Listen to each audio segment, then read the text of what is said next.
Chapter 1154. A mad howl left Elther's lips, a wild dark elemental force surging about his body. The members of the Arundo family were instantly caught off guard. They had only formed their formation on a whim, and hadn't really considered its flaws. Elther's explosion in speed wasn't something they were able to react to appropriately, leaving them at a loss. Light elemental force was well known for a few of its abilities. Its speed, its piercing ability or its ability to solidify and concentrate, and its healing ability. Though these things could vary depending on the exact type in question, these were general abilities all light elemental forces seemed to share. Dark elemental force, however, was different. It was known for its concealment ability, its heaviness, its looseness and gaseous-like form, and for lack of a better term, its cursing ability. If these things were to be summarized, it would be that light elemental force was good at giving something of itself, while dark elemental force was good at taking for itself. In that moment, while it felt like Elther's speed had increased explosively, what had actually happened was that everyone around him had slowed down. The same had even happened with Osrin's arrows, but the effect was so perfectly timed that even Osrin himself didn't seem to have noticed the change. The shock of the Arundo immediately shifted to fury. They might have been second to the three main families, but that didn't change their view of themselves. To the rest of this sector, they were still noble and esteemed. To have one of their own killed before them like this was a great humiliation. Unfortunately, their rage didn't seem to move the needle one way or another. As for why, that was because Elther hadn't finished venting either. Visit. For the best no_vel_read_ng experience, blood flowed down the stage. A singular young man standing at the center. Elther's white hair seemed particularly blinding amidst all the crimson, his breathing moving with a labored rhythm. Though 3 had been meant to pass on to the next round, the actual number seemed to just be 1. Aurinik didn't seem too fazed by this result. He would just give the spot to the last 2 to be cut down, if they could survive, that is. As for the rest of it, it had nothing to do with him. There was a furious sort of atmosphere permeating around the arena. Though Elther hadn't killed everyone in his group, there were quite a number that had been cut down, never to rise up again. While a few that had lost out fled the stage, many more would never see another sun rise. Did Elther feel bad? Not at all. To him, this was no different from a battlefield. If you didn't have the resolve to die, then don't step foot upon this place. Elther had been on many battlefields in his life. Compared to these noble young men and women who lived lives of mostly leisure, he had a different sort of edge to him. That edge was what allowed him to see the air of a veteran of war hanging around Aurinik. Maybe even faster than Lionel had, Elther realized that this wasn't a joking matter, nor would making it into the Void Palace be all sunshine and rainbows. From here on out, they would wade through a sea of corpses. If those here couldn't clear this trial, they would still find themselves dead eventually. Elther slowly walked off the stage, his gait quite slow and his face a bit pale. Though he had won, he was still only Tier 1. And for the sake of the second day ahead, he had refrained from using his trump cards, making things even more difficult on him. Visit. For a better user experience, a cascade of boos suddenly began to fall from the crowd above. Seeing Elther win wasn't just something the Arundo family didn't want. As humans, they disliked the idea of someone of another race taking such a resounding victory against them. Despite his handsome face, with the exception of a few swooning women who had fallen for his devilish charm, Elther very easily became public enemy number 1. If not for fear of the Void Palace disciples, and the actions of Ganner earlier, making many too apprehensive to step out of line, they might have started throwing things from their stands as well. Elther inwardly shook his head. Though his father had let him come with Lionel, Elther knew his old man quite well. With how stubborn he was, the likelihood that he would allow the Oryx to follow Lionel was very low. Of course, this wouldn't be about being untrusting of Lionel, but mostly just an understanding of objective reality. Just look at how these people were treating him just because he was a bit different. Compared to his Oryx counterparts, he was about as close to human as you could get. From him, it only became worse from then on. If they couldn't even accept him, how would they accept the others? Even knowing that the Oryx only had their best chance to maximize their hyper-evolution state under Lionel, his father still chose to go his own way. and seeing such a reception, Elther couldn't blame him. Visit. For the best no_vel_read_ng experience. Elther felt a shadow wash over him. He looked up to find a smiling face looking back at him. You did good. Your saber needs some work though. You wasted way too much energy swinging it around like that. Elther was speechless. Lionel stood before him, grinning as though he couldn't see or hear anything around him. Without a care, he critiqued Elther's battle and wrapped an arm around his shoulder. For a long time, Elther didn't quite know how to respond. He opened his mouth several times, but nothing seemed to come out. He had been by Lionel and the rest of the Earth geniuses for the past several weeks, but he had never really made an effort to ingratiate himself with them. He always felt that there was a barrier he could never cross over. But seeing Lionel act like this, he suddenly felt a bit of guilt in his heart. Despite knowing he'd put a target on his back by doing this, Lionel had still stepped out without a care. Elther was quite absent-minded, so much so that he didn't even realize that it wasn't just Lionel. Looking up, he suddenly realized that everyone of Earth had come out with wide grins on their faces. Visit. For a better user experience. Chapter 1155. Who are these people? Within the Arundo family, a young man with a dark expression sat, staring out toward the heart-warming meeting between Elther and the other geniuses of Earth. Of course, in the perspective of others, this was anything but a wholesome moment. He would have liked nothing more than to put an arrow between their brows. Osrin wasn't a person he knew personally. In fact, on a normal day, Osrin wouldn't even be worthy of carrying his shoes. However, in this sort of situation, things were very different. Every action made by a member of the Arundo family, especially when the person was as high profile as Osrin to begin with, was a potential boon or blight on their reputation. To a high-level family, reputation was very important. Though it wasn't exaggerated as a saying like perception was reality, it wasn't very far off. When a family grew as large as the Arundo, they actually entered quite a precarious state. They had so much territory to govern, rule and, most importantly, protect. In such a situation, their soft skills became far more important than how large their fists were. Even the Luxnix family experienced such a thing, or else they wouldn't have gone into such a state of hibernation for 3 generations. To make a complicated matter simple, the stronger your front as a family, the more battles you could avoid, because those far weaker than you would know not to waste your time. Visit. For a better user experience. As an example, take the Arundo's territory. They might very well have dozens of much smaller families surrounding them. Under normal circumstances, due to the prestige the Arundo family had built up, these lesser families would never deign to attack them. The reality was that even if these families did all attack at once, the Arundo would still be able to deal with them.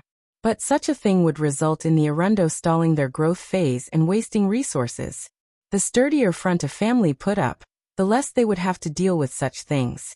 It was in the same way a chess grandmaster would know to resign when a game reached a certain point, because they had trust that their opponent would be able to close out the game properly. If the prestige of the Arundo family took a hit, though, and people began to believe they lacked the skill to close out the game, it would begin to breed trouble. The operative word was deterrence. Only with strong enough deterrence could a family occupy large amounts of territory, while withstanding the least amount of pressure. Of course, the youth who spoke was one of the Arundo family's 2 candidates for their crown heir position, Isaac. Much like the others of the Arundo, he too was a bowman, and unsurprisingly, he felt that his performance in these selections would decide whether he became the crown heir or not. We don't know who they are, but there are some rumors. Visit. For a better user experience. Another youth of the Arundo family rubbed his nose. He had quite a mischievous streak between his eyes as he seemed amused that Isaac wasn't as well informed as he was. Of course, the only person who dared to do this was Isaac's rival for crown heir, Isaac. Stop beating around the bush, this matter involves us both.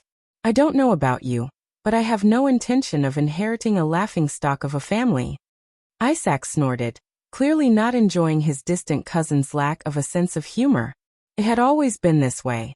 Isaac was the more social of the two, and though he was slightly less powerful, he had the far better social network.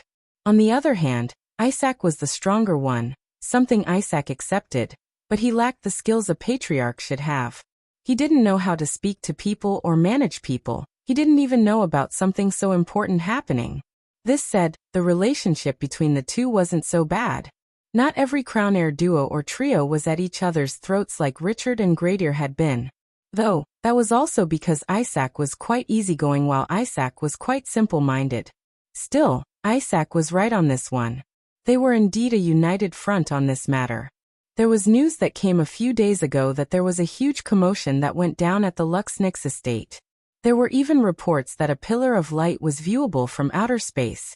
There's been a muddying of the details, but it seems to all revolve around one name, Lionel Morales. Visit. For a better user experience, huh? Isaac didn't seem to understand. Isaac rolled his eyes. Lionel Morales, the name of the boy the Luxnix had stricken from their family records. There were even rumors resurfacing about him in the last few months. I thought it was just some political scheme to deal with the Luxnix, but it seems there were rumors because he's back. Isaac's gaze narrowed. What is that supposed to mean? We can't get revenge because he's a Luxnix? Isaac was at a loss for words. What is in that head of yours? Didn't I just say his name was stricken from the records, and that there was a huge commotion caused at the family? And didn't you see that the Luxnix arrived but he wasn't among them? I'm thinking that they only got such good seating arrangements because of that granny over there. It seems his grandmother was one of the Luxnix family elders before they broke off from the family. So he's free game. In fact, they're all free game. The light in both potential heirs' eyes lit up, murderous intent pervading from them. They might have been two opposing individuals, but they stood on the same side when it came to what they wanted for their Arundo family. At that moment, the billboard of motes of light had already shifted once more. Those that had failed had their names completely erased while a new set of individuals was highlighted. The latest _AP_SODIES are on the website. It seems like it's my turn. Alina nervously stood, walking toward the arena under the encouragement of the other people of the moon. Chapter 1156. Alina fluttered onto the stage with her heart nearly beating out of her chest. She seemed quite delicate and frail despite her more than average height for a woman. But this was just an unfortunate part of being born and raised on the moon. Her bone structure was more fragile than normal, and she had to compensate with her use of force. Luckily, thanks to the metamorphosis, a lot of her deficits had been made up for. But, at the moment, she was at yet another great disadvantage. Of the forces, water elemental force was probably the most fickle. The density of it varied wildly depending on how close to a water source you were, how long it had been since the last time it rained, and what sort of climate there was. As a person whose most powerful tool was her water elemental ability, Alina today was much weaker than she had been on the ocean's surface that day. However, Elther's performance had given her courage. Who said she couldn't win just because she was weaker than those around her? Very quickly, all those called upon found their place in the ring. After the first battle, the nervous air was several times greater than it had been before. All those here were keenly aware that their lives might be forfeit at any time. Alina calmed herself, steadily accumulating the water force in her surroundings. Suddenly, she felt several sharp gazes land on her, causing her brows to wrinkle. She looked up to find several individuals wielding bows looking right at her. It didn't take her a genius to realize why it was they were giving her such looks. Alina immediately went on the defensive. Begin. Visit. For a better user experience this time, the battle didn't start instantly. Wary eyes looked around, inching toward the edge of the arena to ensure that they couldn't be stabbed from behind. Unfortunately, some unlucky souls realized that they were surrounded from all sides and couldn't easily retreat. They kicked themselves for being so careless in stepping onto the platform so casually. This lull though only lasted for just a moment. On the sidelines, Lionel's brow knit. There were less Arundo family members in this bracket, just 3, compared to last time. However, if they insisted on targeting Alina like this, it would be a problem. Alina wasn't some spring flower. She had fought 2 wars and had been on the front line of the battle against Earth's oceanic creatures. The issue was that she was outclassed by Dimension Tier here, and she was outnumbered. A low and delicate shout left Alina's lips, her accumulating water force erupting to form an enormous sphere of blue around her. She immediately surrounded the sphere with twin rivers of water, lashing out against the oncoming arrows. Bang, bang, bang. Alina's expression paled as she slid backward, large amounts of her water force dispersing.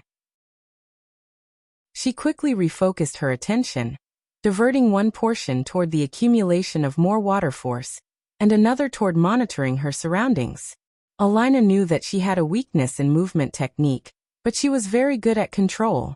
With this came a powerful internal sight, though not as exaggerated as one might expect to find with a Luxnix. Still, splitting her attention into two like this wasn't a problem. Unfortunately, what she quickly found was that her only enemy wasn't the Arundo.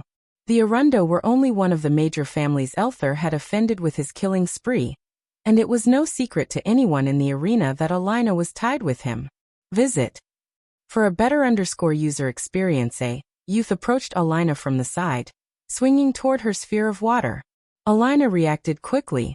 While it appeared to be a sphere, the reality was that a portion of it had sunk into the ground. Taking advantage of the cracks and the flexibility of water, Alina had set up a spiderweb trap of sorts in the ground around her. Unfortunately, she hadn't had enough time to make it as powerful as she could, but it would have to do for now. The youth was completely caught off guard, howling in pain as a spike of water force drilled through the sole of their feet. Having had their mind blinded by the torturous wound, the youth couldn't even react as a whip of water blasted them from the arena. At that split moment of Alina's attention being taken, though several arrows had already appeared before her. Bang, bang, bang. Alina couldn't react in time to use her rivers, resulting in the arrows directly colliding with her sphere of protection. Panic colored her features as the arrows tore through, but her shield was just thick enough to slow the arrows to a crawl. They fell to the ground with dull clangs. However, Alina had been completely shaken. Of the 3 arrows, one had been aimed right for her forehead, another had been aimed right for her heart, and the last had been aimed right at her womb. Visit. For a better user experience, each was more sinister than the last, and it made her feel that her life had been sucked dry. By the time she realized her shield had been just barely enough to block them and she snapped out of it, she was horrified to find that several more attacks were coming her way. Another attack came from her left, this time wielding a glaive. Her right side, which she had just cleared, had already been filled by yet another. And right down her middle, a chorus of 3 more arrows sliced forward, right toward the holes in her water sphere that had yet to heal. Finish? Alina was at a loss for words.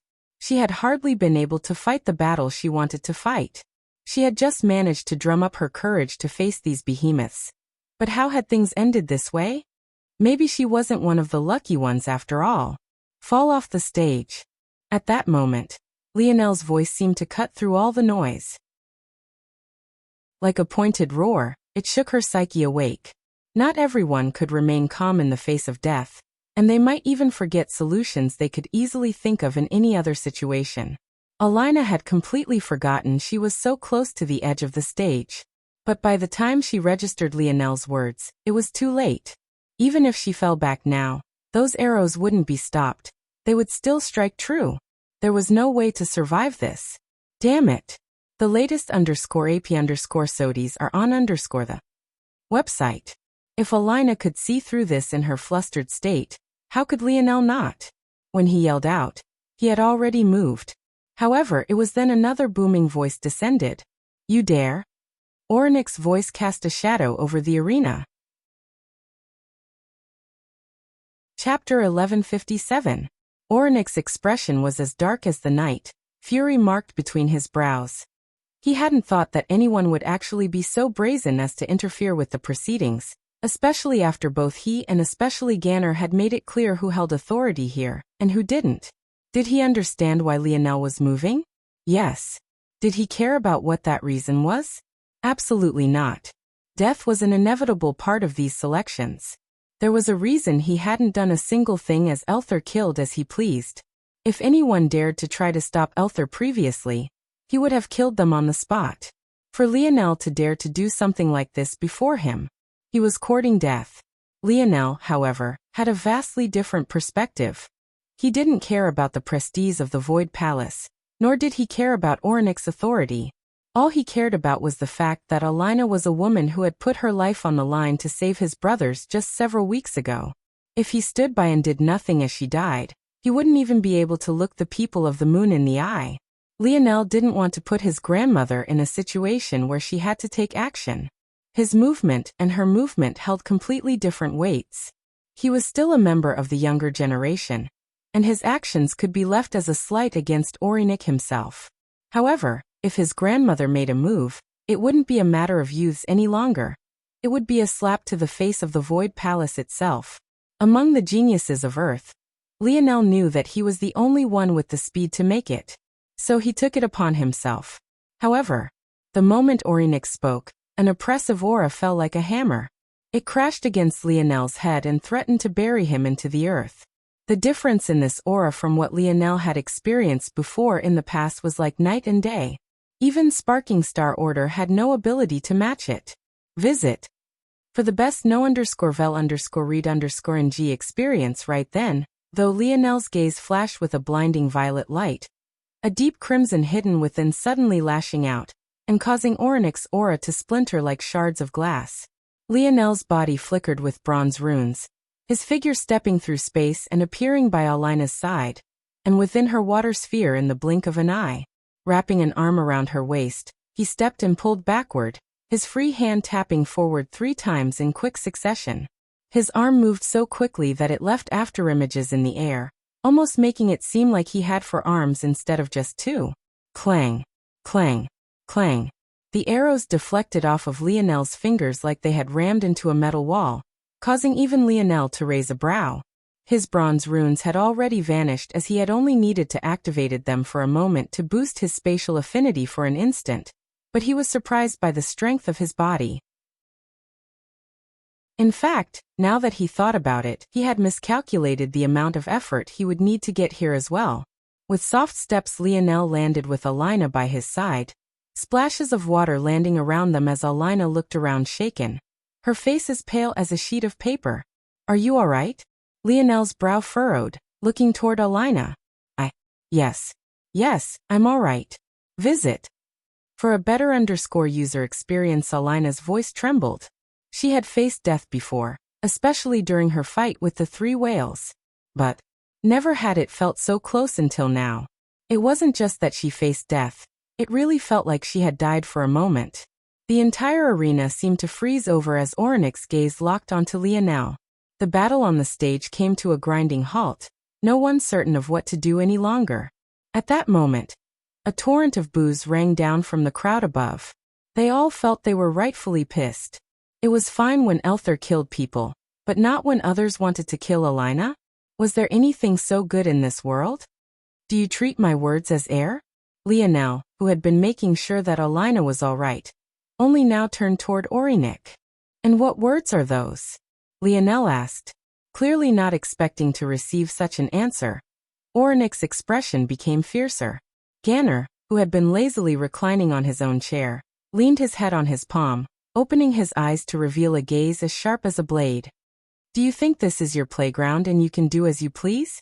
Visit. For the best no_vel_read_ng experience. How did I do as I pleased? I saved a friend of mine, so just disqualify her and continue with the round. I've done nothing to interfere with your process, nor did I take out anyone who didn't deserve to be taken out. So it's fine for your people to kill others, but they can't be killed themselves."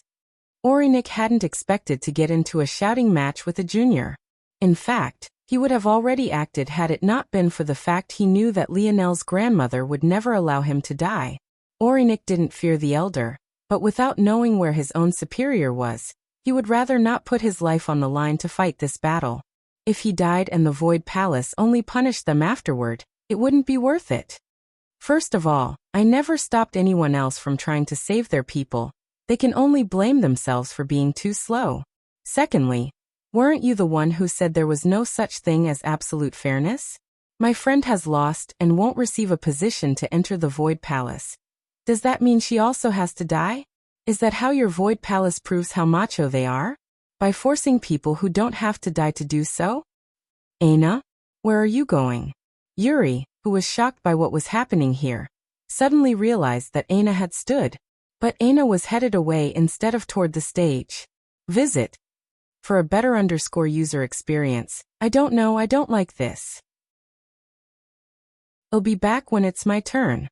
Her voice was just as unmoving and lacking in substance as it had been for the past several months. Chapter 1158. Yuri and Savon looked toward one another. The stress between their brows was almost too obvious for all to see. It felt like they were a pair of mothers trying to care for their child. But the problem was that this child had the strength to flatten a mountain with a single stomp of her feet. Was it jealousy? Maybe it was a bit of that. But from what Yuri and Savon understood about the situation, it was very likely that Aina was seeing something beyond that, something that she simply hated to see. Once again, Lionel was putting himself at risk for the sake of saving someone else. How many times had she already seen something like this? The trouble here, though, was the fact that they weren't sure what this meant for Aina's personality. Was it returning? Or was it a childlike temper tantrum triggered by something unknown?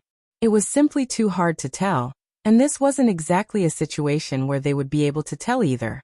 The two worriedly looked toward Lionel. Even if it wasn't for Aina, they wouldn't want to see Lionel die here. But if he really did die, who knew how it would affect Aina? Hearing the clear taunt in Lionel's words, Ornik's fury was at risk of tipping completely over. Leave it be. The sudden voice was like trickling rain water, delicate and echoing. It was soothing to an almost impossible degree, and yet it washed over the arena with a momentum that made many freeze. The power behind it was so undeniable that no one seemed to even think of imagining the kind of beauty behind these words. Just the thought alone felt blasphemous. It was suddenly obvious to everyone present that Ornik, Ganner and the others were only the face of what the Void Palace had presented. The true brawn hadn't bothered to appear. Maybe precisely because they were unworthy. Visit. For the best no_vel_read_ng experience, the only one who furrowed his brows at this voice was Lionel.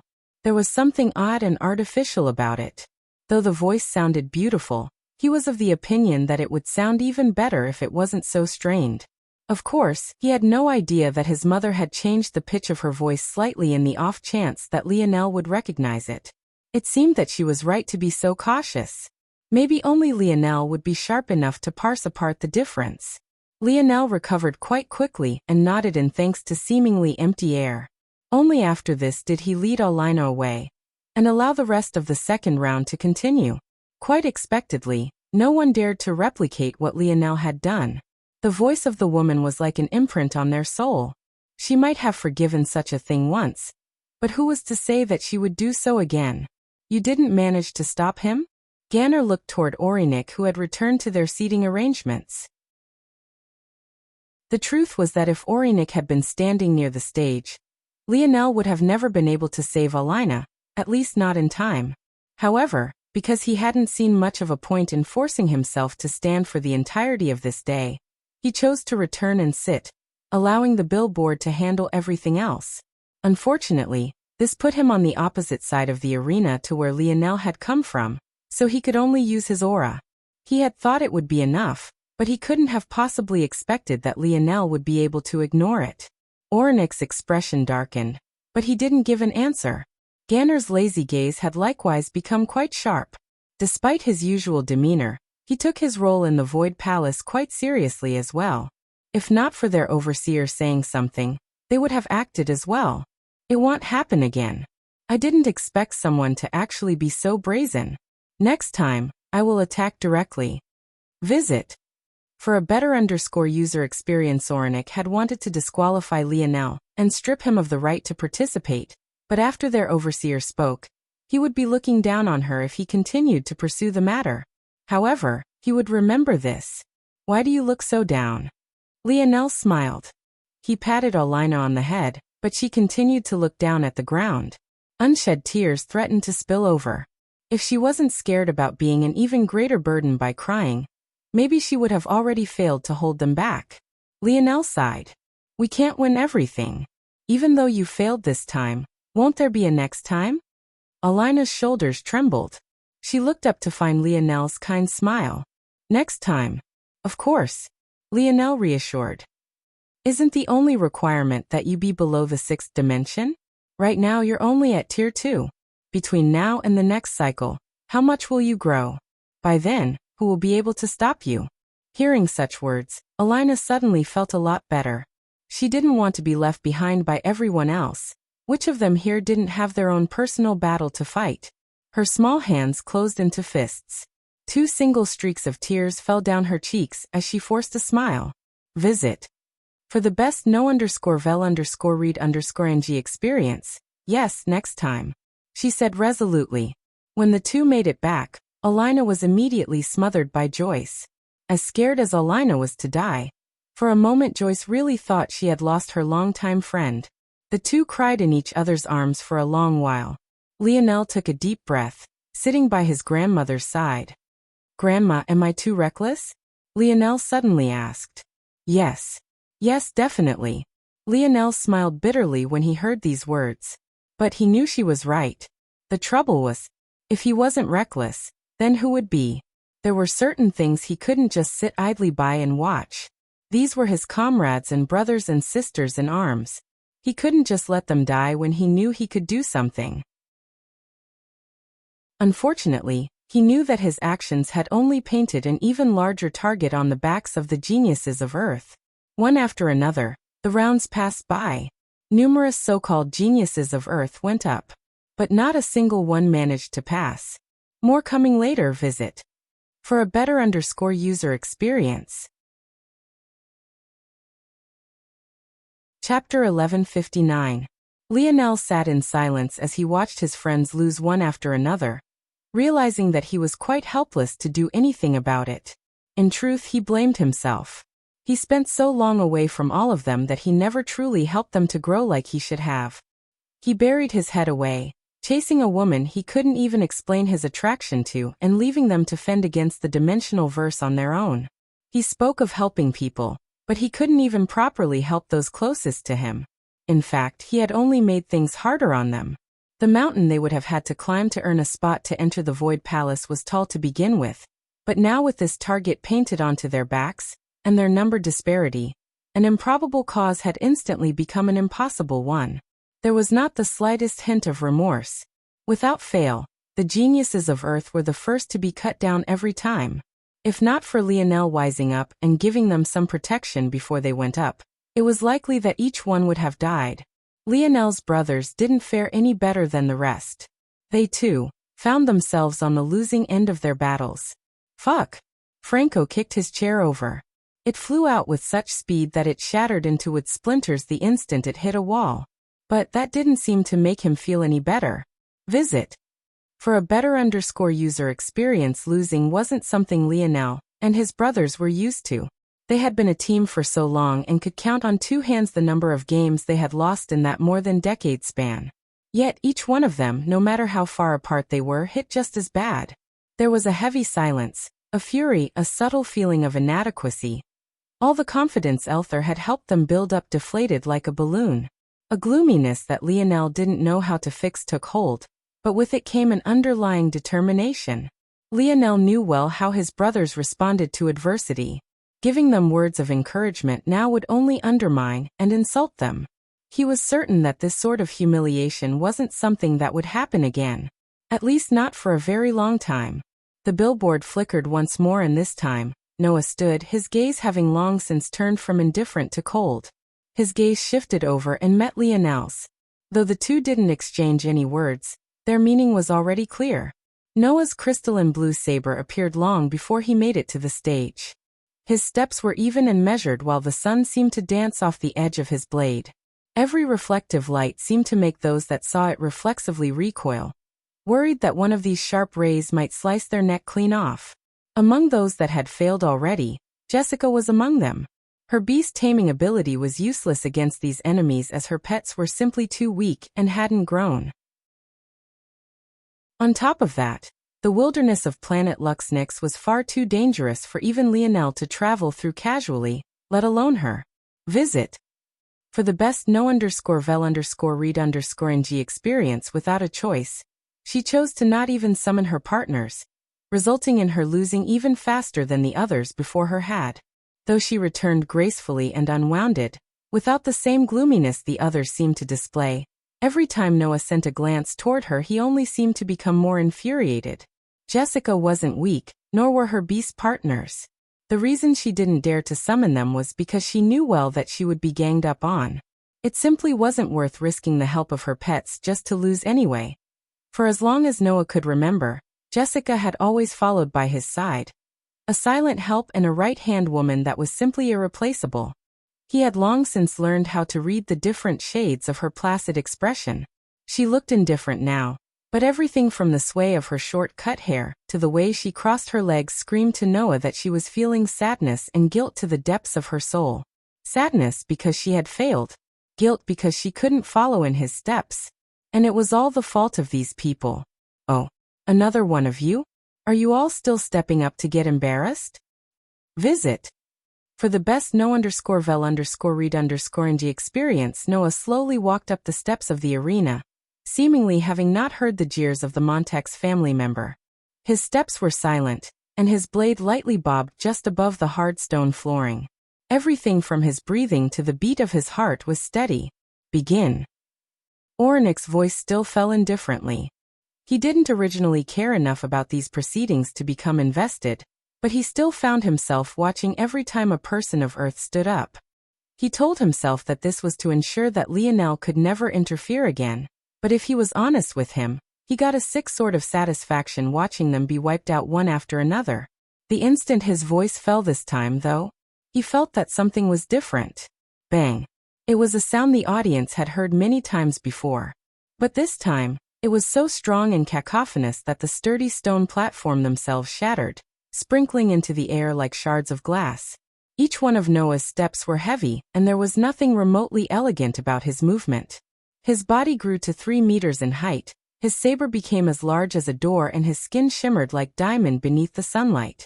He was like a rampaging titan, his limbs becoming like locomotives, crushing everything in his path. The latest _AP_SODIES are on the website. The soles of his feet shattered skulls, his blade bisected bodies, his fists crushed souls. Every heart-rending cry and spine-tingling snap of the bone resounded through the arena, painting a sensory image that would never be forgotten by those who witnessed it. Chapter 1160. Noah heavily stepped off of the stage, his body drenched in blood from head to toe, none of which was his own. The arena couldn't help but be silent outside of his heavy step. When Noah returned, Roja stood with a doting expression on her face. She couldn't help but start wiping Noah off. Seeing how nonchalantly his grandmother was treating so much blood, Lionel suddenly got the feeling that maybe his family wasn't so normal. The dichotomy of sweet, old grandmother, helping her grandson wipe down the lifeblood of his murder victims. Just what kind of world was he in right now?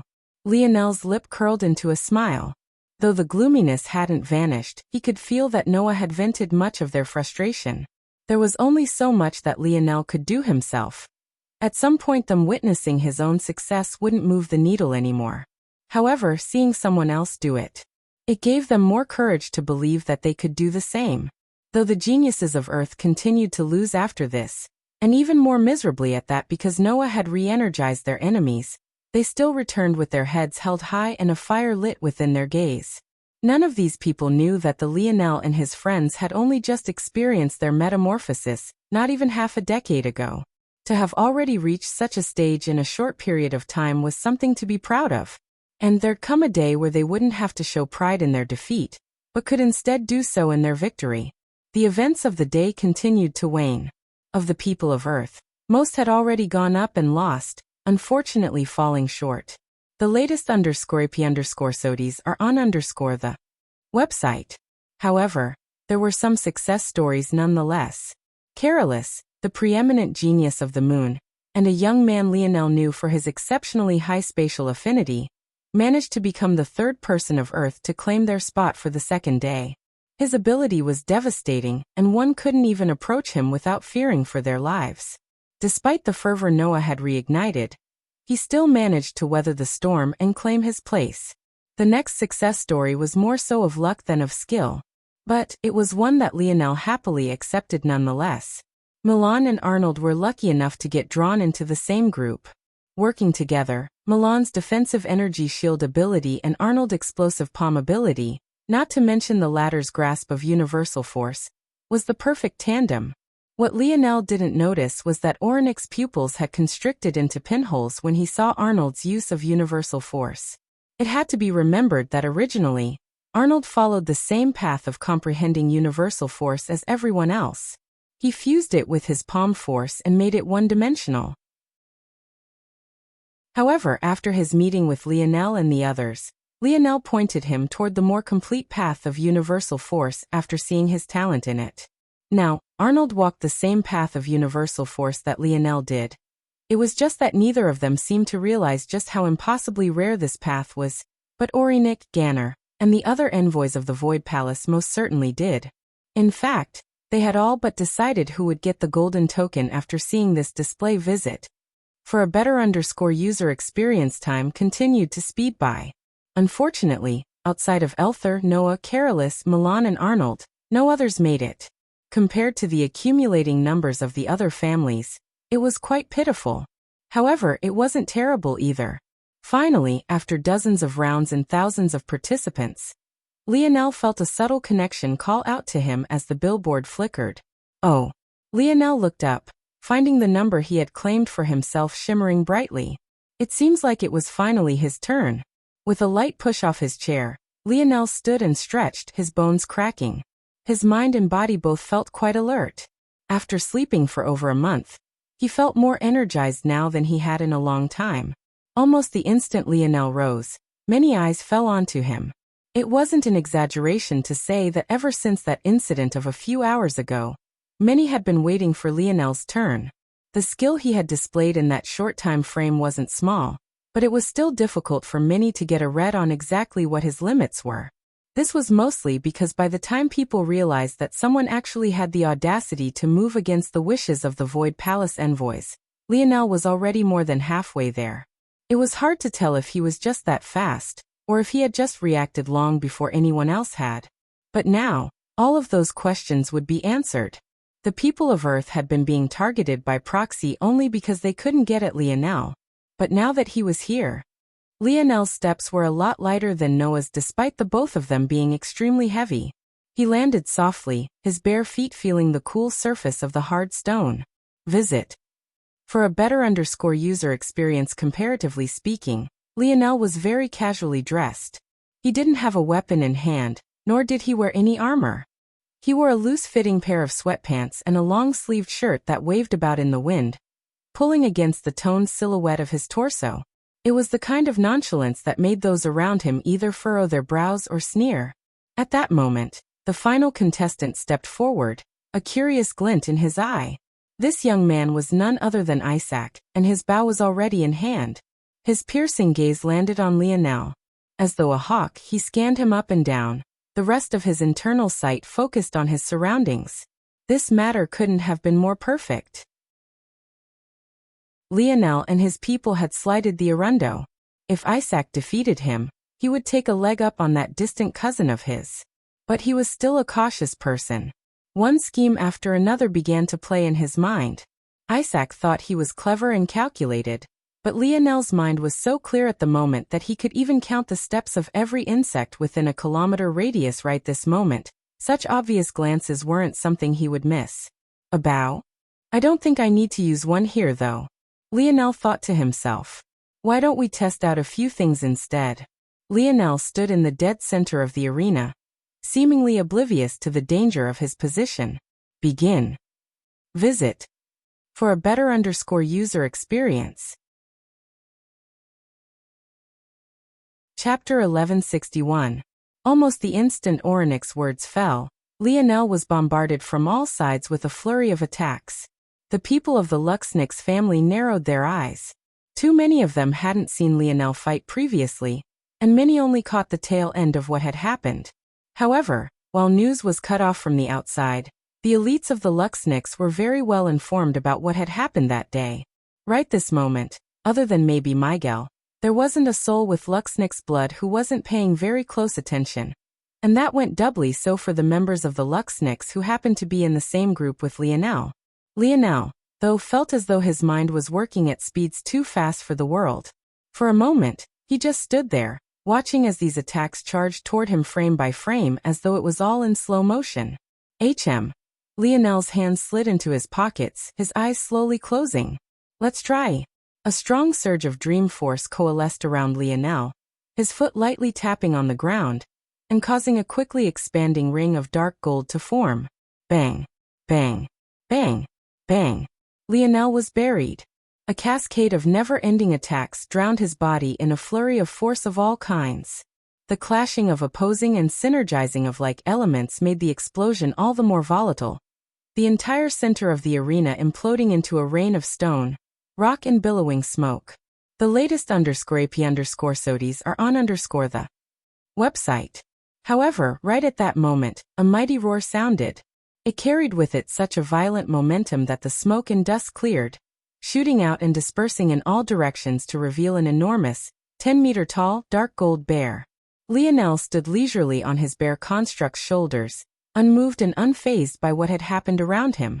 The bombardment of force sometimes rebounded, and was sometimes swallowed by the thick fur and skin of the dark gold bear. Even its roar alone caused a rain of arrows to shatter and fly off like broken kites in the sky, leaving those who were left to witness it all speechless. Lionel looked down at his bear construct. Not bad, it was quite interesting. Compared to more static defensive mage arts, this bear was a bit special. It carried with it the elasticity unique to a living being, making it so that the rebound of attacks was less grating on Lionel. At the same time, its maneuverability in battle was several levels higher as well. Aim for him. Seeing Lionel standing on the shoulder of such an enormous bear shook many to their core. How could they not recognize the Luxnix force art system? But they had never seen a Luxnix complete such a complex construct so quickly. That said, they knew the weaknesses of the Luxnix force art system. More complex didn't always mean better. Lionel's bear construct swiped a paw at the air, standing high on its hind legs as another billowing roar left its lips. But its speed was too slow and Minnie made it through, aiming right for Lionel. Lionel, though, seemed unmoved by this turn of events, his gaze glowing with a delicate pale violet light. He let out a slow breath, but the heat that came with it was so scorching that sparks of fire force lit in the air. The latest _AP_SODIES are on the website. Those sparks erupted, forming miniature flames about Lionel, all for the high-pitched tweeting of birds to pierce the souls of all those who heard it. In one moment, Lionel was completely unprotected. In the next, dozens of hummingbirds with wings flapping so quickly they left nothing more than a blur in their wake appeared. They shot forward like guided missiles, piercing through the flurry of attacks aimed for Lionel with a spine-tingling precision, and burning them up from the inside out. Boom, boom, boom, boom. Like kamikaze bombers, they crashed into the stone platform below, causing concentrated blasts of fire to erupt in all directions. Lionel stood on the shoulder of his bear construct, orchestrating the disaster. He never removed his hands from his pockets. In fact, he hadn't even moved a single inch since the battle began. One after another, he quick-cast devastating arts, causing screams of agony and horror to echo endlessly. Isaac's pupils constricted. He had already organized several attacks, but none of them worked.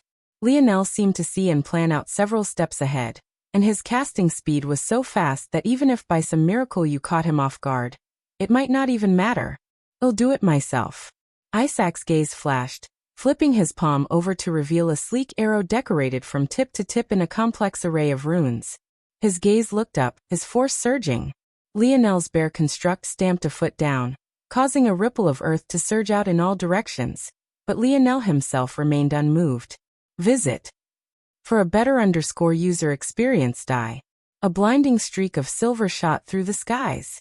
In the blink of an eye, it appeared just 3 meters from the side of Lionel's head. It was so fast that the bear construct couldn't possibly react in time. In fact, it was still stamping its feet, sending young geniuses sprawling and tumbling to the floor. Might be an interesting application of radiant force like this. Just when it seemed that Lionel would be pierced through, a blinding light appeared on his shoulder. Isaac barely had time to register the fact that this light had taken the shape of a silver bat before a shocking screech forced him to cover his ears.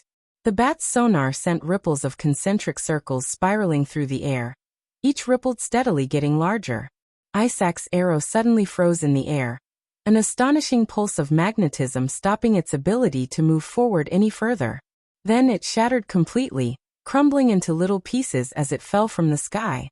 Unfortunately for Isaac, the ripples of sonar didn't stop.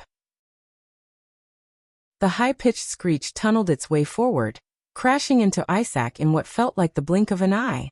He thought that he would fly backward upon impact, but what actually happened made his eyes bleed as they reflected despair. Isaac, the latest _AP_SOTIs are on the website. Bang. Isaac imploded, falling in a shower of blood, guts and gore. Chapter 1162. The members of the Arundo family all shot up. Even though this wasn't the first time a member of the Arundo family had died since this tournament began, it was most definitely the first time someone so high-profile had. Isaac's blood vessels threatened to shatter and pop. If not for several members of the Arundo dog piling him to force him down and back, there was no doubt that he would have already sprung into action, his full fury on display. Isaac tried his best to fight those that were on him off, but he was a bowman, not a Hulk. With so many having come together to stop him, and without him having the desire to kill them at all costs, he found his body almost buried into the ground. He could barely tilt his head up slightly, freeing just a single eye to focus on Lionel for all that he was worth. The white of his gaze pulsed with so many vessels that it practically turned red and rabid, his body trembling completely out of his control.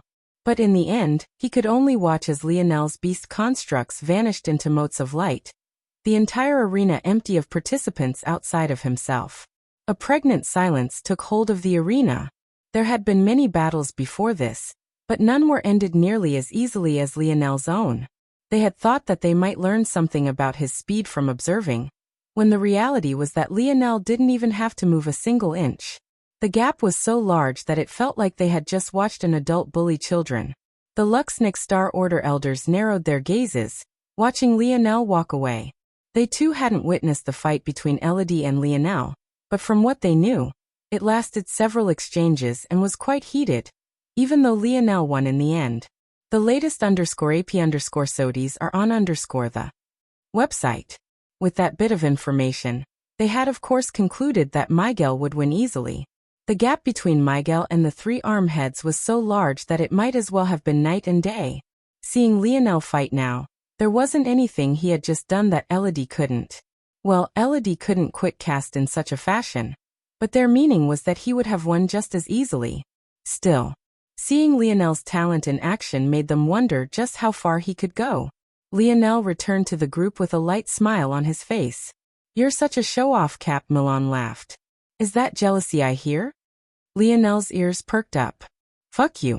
Milan dove forward and tackled Lionel, but he found his arms swinging at air. By the time he noticed Lionel jumped over him, it was far too late. He crashed into the ground, skidding for a few meters. The latest _AP_SOTIs are on the website. An eruption of laughter filled Earth's seething space. However, seeing the cheeriness of their atmosphere only made the fury smoldering within Isaac's soul burn even brighter. He had never felt so much rage in his life. But he had already had his turn and didn't even have anywhere to vent it. "Let me go. I'm leaving." Isaac's voice seemed to have dropped several octaves. Only after the others were certain that he was, indeed, leaving the arena did the rest of the Arundo relax. Amidst the Arundo elders, their patriarch sat with a stoic expression, watching as Isaac turned and left. It was impossible to tell what he was thinking by just his facial features alone, but he didn't seem to have reacted to Isaac's death at all. Inwardly, though, he felt that this was a turning point for his family. If Isaac could climb this mountain, maybe it would be exactly what his Arundo family needed to cross that final barrier and grow to match those three pillar families. The events continued.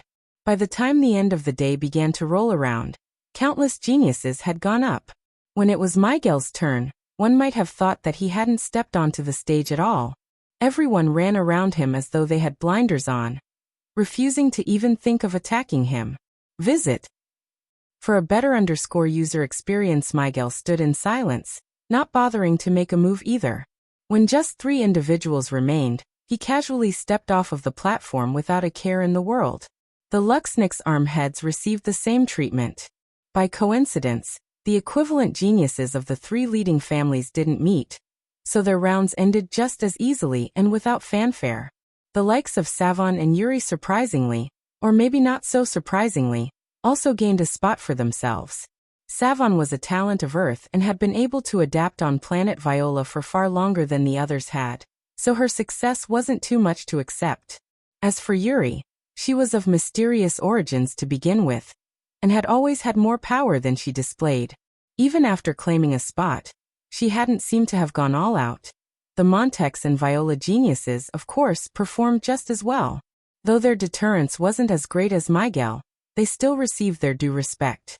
Richard was among those that passed, only having to exchange 1 to 2 blows to properly display his might and prowess. Richard couldn't help but frown lightly when he stepped off of the platform when he looked toward where Aina should have been. She was absolutely nowhere to be seen. However, he turned his head away not long afterward. After giving up so much to earn a spot, he doubted that she would miss out on her chance. Finally, the day waned and the billboard flickered for the final time, its motes of light forming around the last list of names. As though a ghost, Aina appeared once more. When she stepped out and toward the arena, the crowd itself seemed to suck in a cold breath all at once. Visit. For a better user experience, this level of beauty, was it even meant to be a part of their world? Chapter 1163. The current Aina didn't have the presence of maturity and elegance that a woman slowly reaching her prime should have. Her current mindset was quite infantile, and she still hadn't quite grasped concepts of her own feminine wiles and charms. In addition, she had already learned to perfectly control her own mental coercion. After the shackles on her talent were released, she improved by leaps and bounds every day. And yet, none of it seemed to matter. For those here, this was the greatest beauty they had ever laid eyes on. Despite her indifference to the world, it only added to her charms, making her seem as though she had descended from another world entirely. The current Aina wore a flexible armor that wrapped around her curves almost too well, an enormous battle axe of red gold hovering to her back. Her every step carried its own explosive power, and the depth of black her armor and hair shared seemed to give her the tinge of a devilish vibe. Lionel fell into silence when his gaze landed on her again for the second time in a month. His expression didn't flicker, and his arms remained crossed about his chest. He could tell with a single glance that she had improved vastly since he last saw her. Even after all his own improvements, he had next to no certainty of defeating her. In fact, he faintly felt that he might very well lose. It was a surprising conclusion for Lionel to come to, but it hardly moved the needle for him one way or another. After a month of rest, Lionel felt that he finally understood what bothered him so much about all of this. Objectively, he knew how he had hurt Aina. She was in a vulnerable point in her life, and she was heavily reliant on him. That moment hadn't been the first time she got mad at him for risking his life for the sake of others. He had lost count of the number of times she had insisted that he should put himself first. Visit. For a better user experience, he and Aina had been clashing in this way even long before they made their relationship official. That day, when Lionel excitedly left the Mayan zone, eager to see her again, and she pierced a hand through Conrad's heart. Lionel knew that that had been her way of waking him up to reality. Not only was she not solely that shy and timid girl he had known, but she was precisely the kind of cold-blooded murderer Lionel himself never wanted to become. Time and time again, they faced this exact clash. Even in the Joan zone, when Aina and he almost died because he was too soft with how he used his blade. Even so far back they had always butted heads. Lionel knew this. He knew how she felt. So why had he reacted the way he had? The answer was so obvious that Lionel felt that he had been running away from it as opposed to chasing it like he should have been. All those years, Lionel had always been chasing after Aina, always doing the things she wanted, how she wanted to do them. He never batted an eye, never complained, and always followed along, happy just to be by her side. This wasn't a burden on him, and for him to pretend like it had been would be nothing more than revisionist history. He had been happy to do it. She was the woman he loved, the only woman he loved. To him, doing things for her wasn't a sacrifice, it was a pleasure, a privilege. However, when the day came that Lionel finally had something he wanted to fight for himself, a goal he wanted to aspire toward and chase, rather than receiving the same sort of support he had always given Aina, what he received in return was doubt and insecurity. When Lionel told Aina about his dreams, about how he wanted to unite the dimensional verse and have her by his side as his queen, he didn't receive the eagerness and support he had been expecting. Instead, he received a questioning that he would have expected from a stranger or a person who didn't care about what his own hopes and aspirations were. The latest _AP_SODIES are on the website. He received the words of a person who didn't believe in him.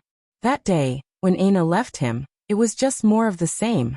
Lionel understood how she felt, he truly did. She had gone through so much trauma in her life and didn't deserve any more. But, in his eyes, the fundamental root of it all was that she didn't believe in him. When Lionel met an opponent that didn't believe in him, he would just defeat them. When he met an enemy that didn't believe in him, he would just kill them. When he met a mountain no one believed he could climb, he would ignore those who looked down on him, and climb it anyway. The one fundamental truth about himself was that he absolutely hated to lose. Maybe why he was so good at following his father's mantras of respect and persistence was exactly because of this. This was such a core part of who he was that he excelled in everything he did, even when it was something he didn't like very much. Maybe this was Lionel's own brand of arrogance, that deep-seated belief in himself that couldn't accept the speculation and doubt of others. The question, though, was what would he to do when the person who didn't believe in him was someone he had given his heart to? How could he ignore her? How could he defeat her? How could he kill her? He didn't know the answer to that. So visit. For a better user experience, he sat and watched as the love of his life wowed the crowd, her skills and movements breathing life into the world. He sat and watched as she cleared her group, easily claiming her spot with her back to him. He sat and watched as another man with a grin of pride on his face that should have been his own stepped before everyone, boisterously laughing as he pointed toward her. I want to thank the Montax and Luxnix family for allowing me this stage. Richard's voice boomed. Now that today's event has ended and there will be a gap between today and the second day's rounds, I would like to make an announcement to everyone. 2 days from now, my fiancée Aina Brazinger will be getting married. I invite all those in attendance today to bear witness to the first day of the rest of our lives. A certain shift took place in the atmosphere. Feelings of awe, worship and envy took hold. To have such a woman as a wife. Just how lucky was this Viola family crown heir? Finally, Lionel stopped watching, his eyes closing in peace. He finally had his answer. Now he could let go. The latest _AP_SODIES are on the website. Author's note. I'll have to ask you guys to trust me, this won't end like you think it will. If you want books that can subvert tropes, you have to give an author a chance first, LMAO. Anywho, the main purpose of this note is to tell you guys that my birthday is tomorrow, so I won't be uploading. We'll be back the day after. Love you guys, love. Chapter 1164. There was a stunned silence that overcame the earth region of the arena. However, it was for just a moment. In the next instant, a fiery pillar of rage suddenly erupted. You bitch! Milan Franco, Gil and Raj all charged forward as though they had lost their minds.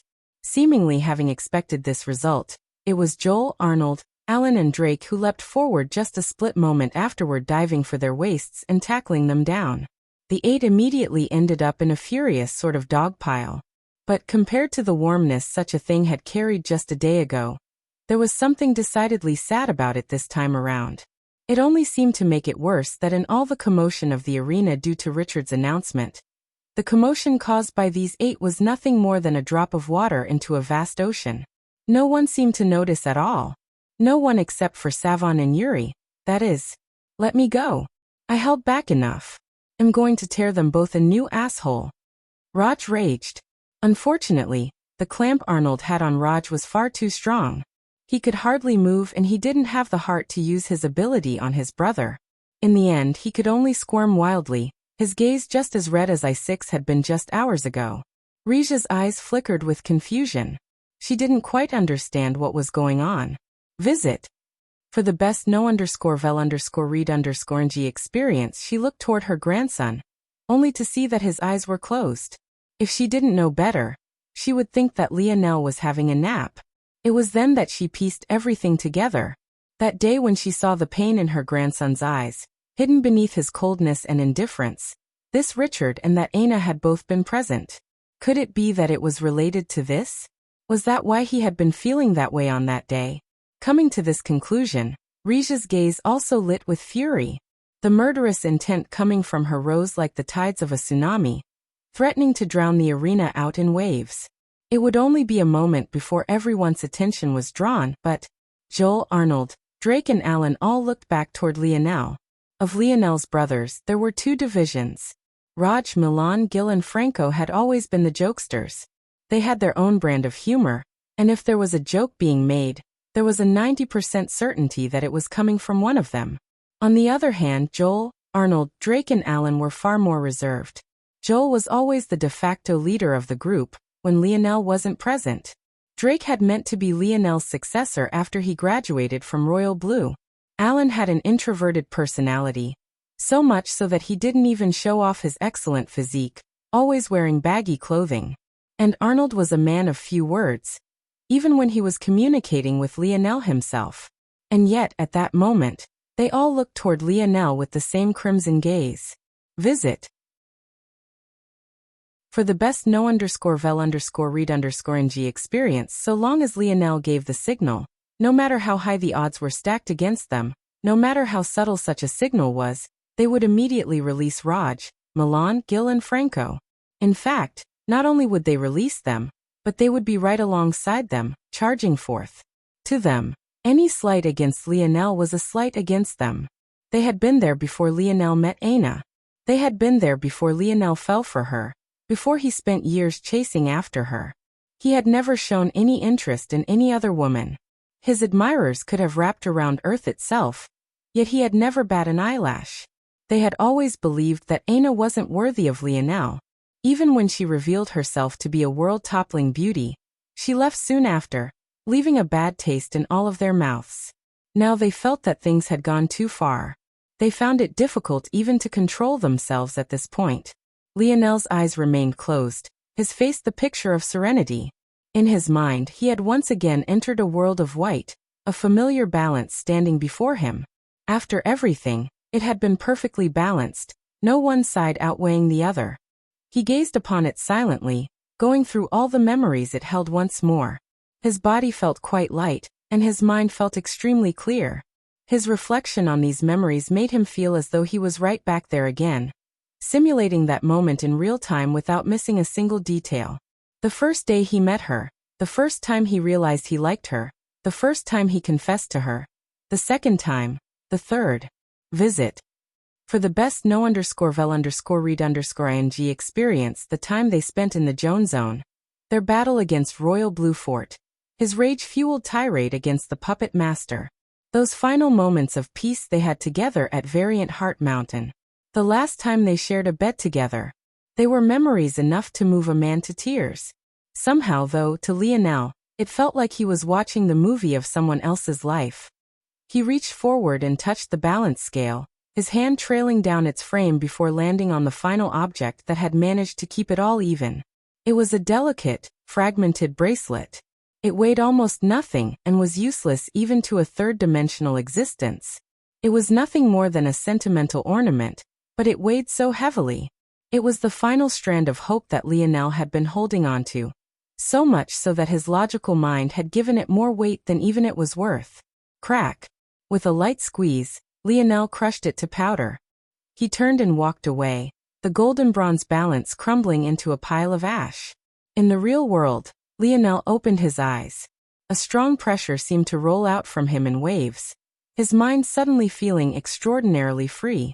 Visit. For the best no_vel_read_ng experience, he blinked, seeing the gazes of his brothers looking back at him. What are you all wrestling for?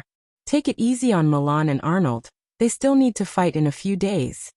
Lionel laughed lightly, his aura dispelling the tense atmosphere into the wind.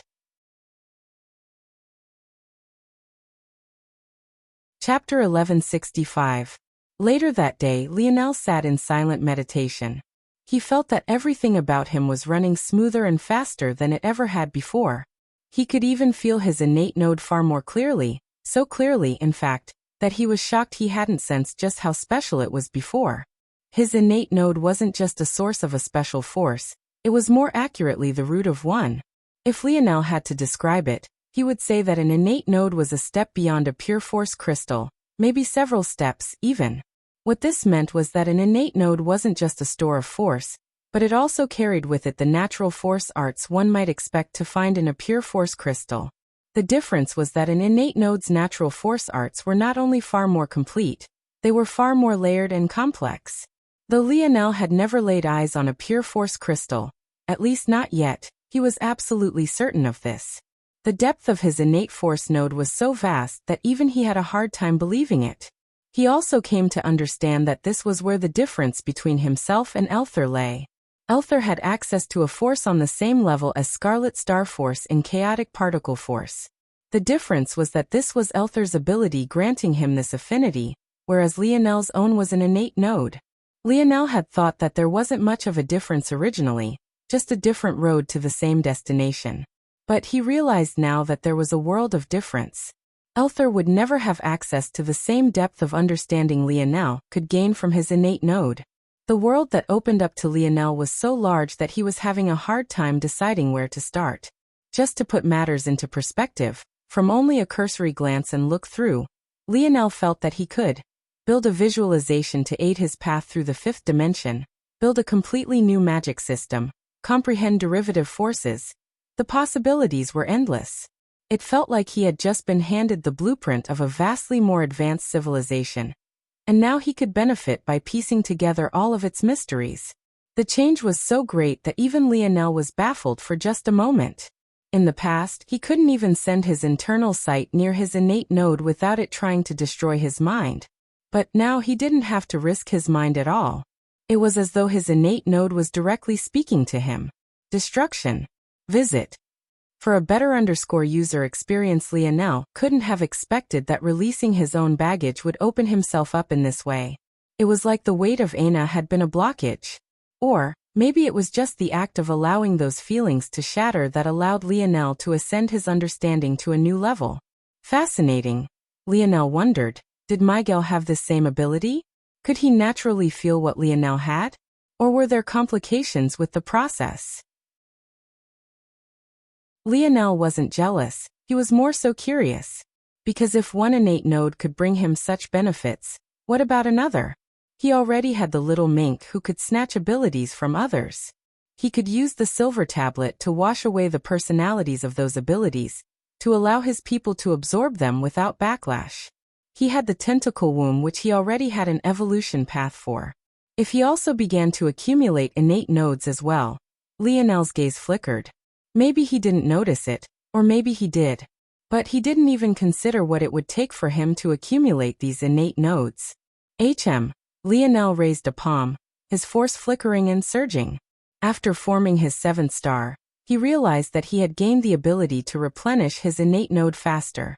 Unfortunately, this was a fairly useless ability since his body couldn't even withstand using his innate node to begin with. Let alone draining it, he couldn't even use a single % of it. However, now Lionel realized that his innate node was no longer entirely useless to him either. Visit.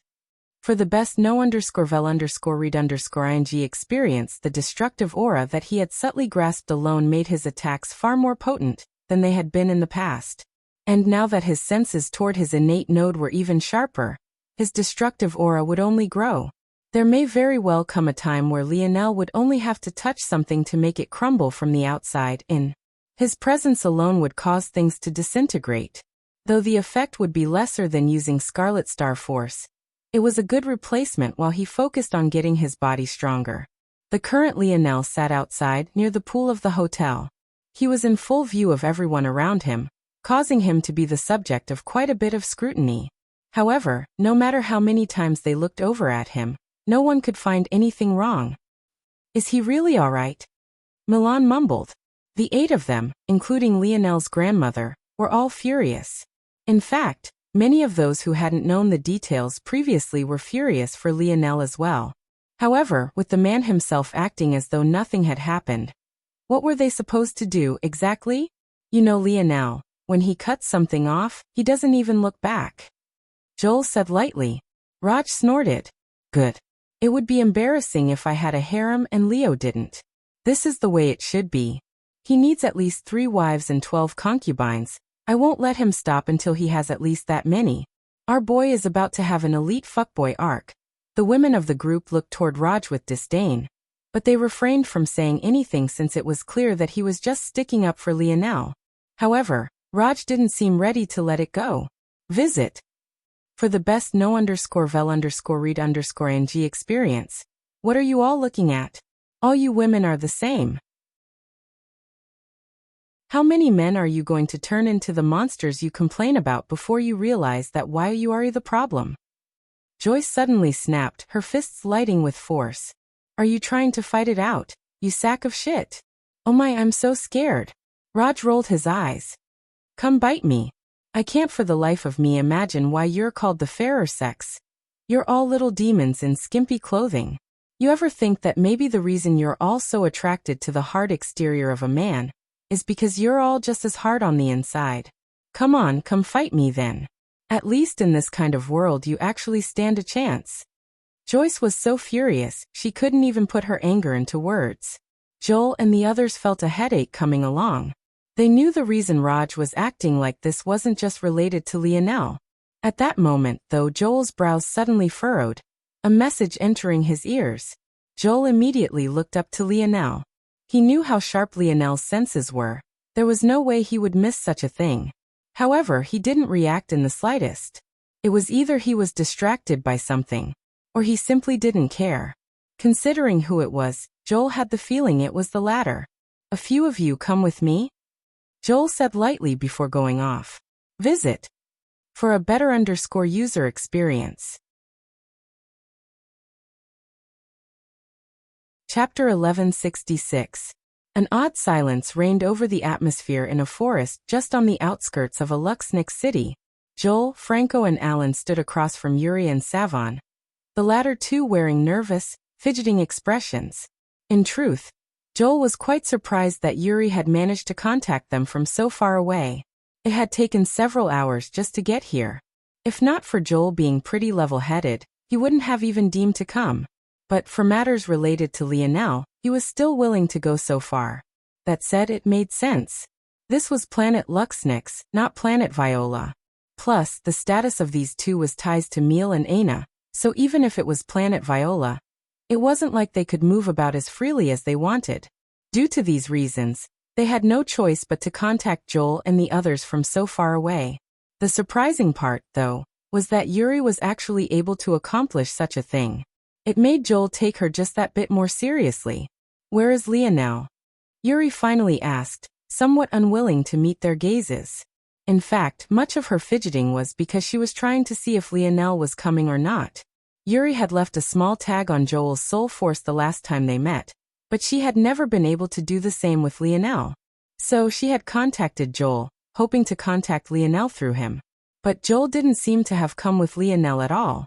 This was a problem. If Lionel was truly angry, this would make things even more difficult. Visit. For a better user experience, of course. This only showed how little Yuri understood about Lionel. Is he that angry? Joel, despite his usual calm disposition, couldn't help but narrow his eyes at these words. What did she mean, is he that angry? Setting aside the truth for a moment, so what if he was? Did he not have the right to be? The fact he hadn't exploded onto the arena stage was a proof of his self-control, and nothing else. Joel reached out a hand and put it on Franco's chest, stopping him from snapping. Among the three who had come, Joel and Alan were quite level-headed, but Franco was most definitely not. Joel had made it a point not to take Raj along with them because he would only exacerbate any situation they ended up getting into. But the more rowdy of their group had insisted that at least one of them go because they didn't trust Joel and Alan to say the harsh things when they needed to be said. That said, they knew that this was a gross exaggeration. The current Joel and Alan were just as enraged as any one of them. Seeing the expressions of the three men before her, Yuri's own flickered, making her feel that maybe she had said something wrong. Your words show just how little you understand about Lionel, but that isn't your fault. You're just the friend of the woman he liked, not the woman herself. The one who deserves the blame is her. The latest _AP_SODIES are on the website. Yuri's jaw clenched. Just the same way Raj was willing to go overboard in protecting Lionel, even saying many things he shouldn't have said, Yuri was much the same way with Aina. In fact, compared to the time Lionel's brothers had spent by his side, Yuri had been with Aina even longer. However, this time, she took deep breaths, realizing that letting her temper flare like it had before would only be detrimental to her goal. You all have to understand that this matter isn't what it looks like. Joel's brow furrowed, but he chose to continue to listen instead of interjecting. The truth of the matter was that if Joel had told Lionel that Yuri wanted to talk, Lionel probably would have come. And, even if Lionel chose not to come, it wouldn't be because he was furious, it would only be because he felt that his time was better applied to something else. Joel knew better than most that what Lionel was feeling right now wasn't rage. It was indifference. If he felt that his time was better spent training and meditating, he wouldn't come. If he was curious enough to hear what Yuri would say, then it would come. It was that simple. However, Joel knew well, at the same time, that there was a very lowly, maybe 0% probability, that Lionel would change his mind purely on what Yuri would say. Knowing this, Joel chose not to waste Lionel's time. The three of them already had been booted from the second day of competition. They had nothing to lose wasting time like this. So he listened to Yuri's story from start to finish. The latest _AP_SODIES are on the website. So you mean to say that Aina's father agreed to this marriage for the sake of a position to enter the Void Palace selection? But this was a lie because anyone could participate anyway? Joel summarized. Yes. Yuri wrung her hands together. But they lied. The marriage was only supposed to take place after the selection, but Richard used a loophole in the agreement to place it after the first day of the selection. Also, the deal wasn't of equivalent exchange because there was no quota this year to begin with. Even Savon and I could participate. Joel, Alan and Franco watched in silence, and Yuri continued to explain herself. They didn't interrupt her, and didn't shift her gaze away. The only one of the two who seemed to realize that something was wrong with the atmosphere was Savon, who could only sigh inwardly. Yuri loved Aina too much. She was unwilling for Aina to take any sort of losses, even if others had to suffer for it. The same way Lionel's brothers thought that Aina was unworthy of him, just how much more so did Yuri believe the vice versa, albeit subconsciously? And what do you want us to do about this, exactly? Joel asked. We have to save her. I saw earlier that Lionel's grandmother is very powerful. If she works together with my adoptive father, can't we kidnap Aina before the wedding? A pregnant silence fell over the forest. Visit. For the best no_vel_read_ng experience. So let me get this straight. Franco began to speak, this time not receiving the interruption of Joel. Your friend wanted to spread her legs for a chance to move up in the world, but now that she's been played, she wants everyone to risk their lives to save her from one of the strongest families in the sector? Did I get that right?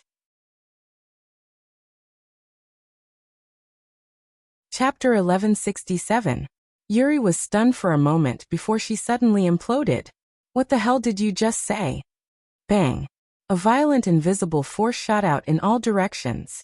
The expressions of the three young men instantly changed as they hurried to protect themselves. But it was already too late. As though a wall of solid wind had hit them, They flew backward like an iron ball out of a cannon. In fact, it wasn't just them. The surrounding nature was completely flattened as though a fist had descended from the sky. The rippling wave spread outward like a fan, sending the three flying for dozens of meters. Yuri! Savon was shocked awake. Savon violently pulled Yuri backward, disrupting the eruption of her fury. Then she sprung forward at her fastest speed, her force reaching out to slow the blow the three had suffered. She barely made it in time to ensure that they didn't crash against the ground or any thick trees. However, that didn't stop the three of them from coughing up blood. Savon had reacted far too slowly to stop the initial impact. The latest _AP_SODIES are on the website. Yuri was still furious enough to go for another attack. Unfortunately, Savon was standing in the path between herself and the three. Although she had plenty of methods of going around Savon, she had a feeling that being so close, Savon would definitely try to block her. Joel, Alan and Franco coughed out another mouthful of blood, their gazes lit with fury. "Savon, get out of the way!" Yuri yelled. "This bitch!" Franco growled, about to get up. Just when it seemed like things would truly get out of hand, Savon turned back toward Yuri, her gaze livid. For a moment, she seemed to return to that same fiery-tempered girl who always reprimanded Lionel for chasing after Aina. "You've done enough. Step back." Savon's near roar shocked Yuri out of her own rage, and even made Franco take a pause. He was already furious enough to go all out with this woman, but Savon's actions seemed to snap them all awake. Savon turned back toward the boys, kneeling down. She handed them all healing pills she had managed to accumulate, allowing their injuries to stabilize. Visit. For a better user experience, I'm sorry about Yuri, but she treats Aina like her own flesh and blood sister. She often says and does things she doesn't mean when it comes to her, but please hear me out. She didn't tell you the full scope of the truth and how things ended up this way. Savon. Yuri's expression changed. Yuri wasn't a fool. She didn't speak about those matters on purpose because the less people that knew, the better. Not only did it involve a treasure that Meal could be hunted down for, if Aina didn't interact with the world as normally as possible, it was possible that it would have adverse reactions on the reawakening of her personality. If it wasn't for the fact Savon was so close with Aina, and would immediately realize that there was something wrong with her personality, she wouldn't have been told the truth of the circumstances either. Yuri had naively only ever seen things from her perspective.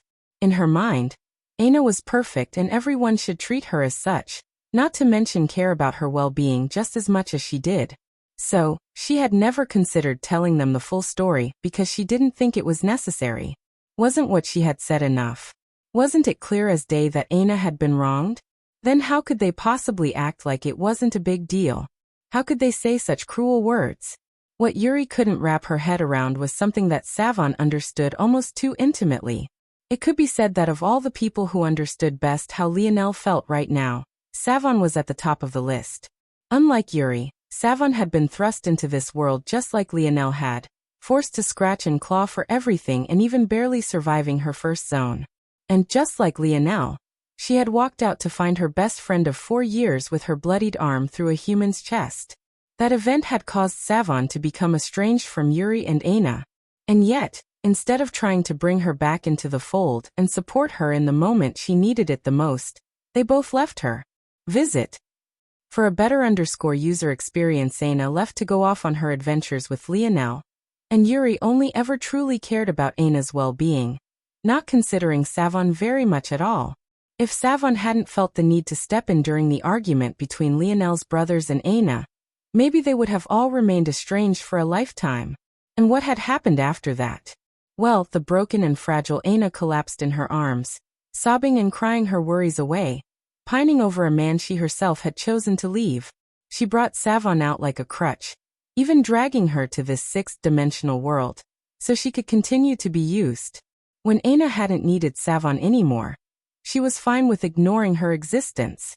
But the moment she had, she dragged her back into her life, forcing her to become a shoulder to cry on.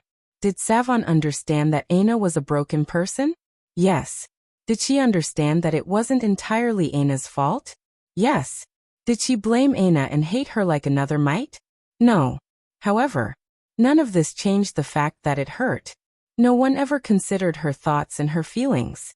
Despite having friends around, she felt like she was alone. She had spent 4 years protecting Aina, but she never received the same in return. There was no one else who understood how Lionel felt right this moment more than she did. But even now, she was willing to help. Visit. For the best no_vel_read_ng experience, so, she explained. The only details she missed were ones that she had never been privy to, but whether it was related to how broken Aina was after leaving Lionel, all the way up to her personality being completely erased, she left nothing out. When she was finished, the 3 young men looked toward one another. They hadn't expected to have had the needle moved for them at all. But now, what were they supposed to do?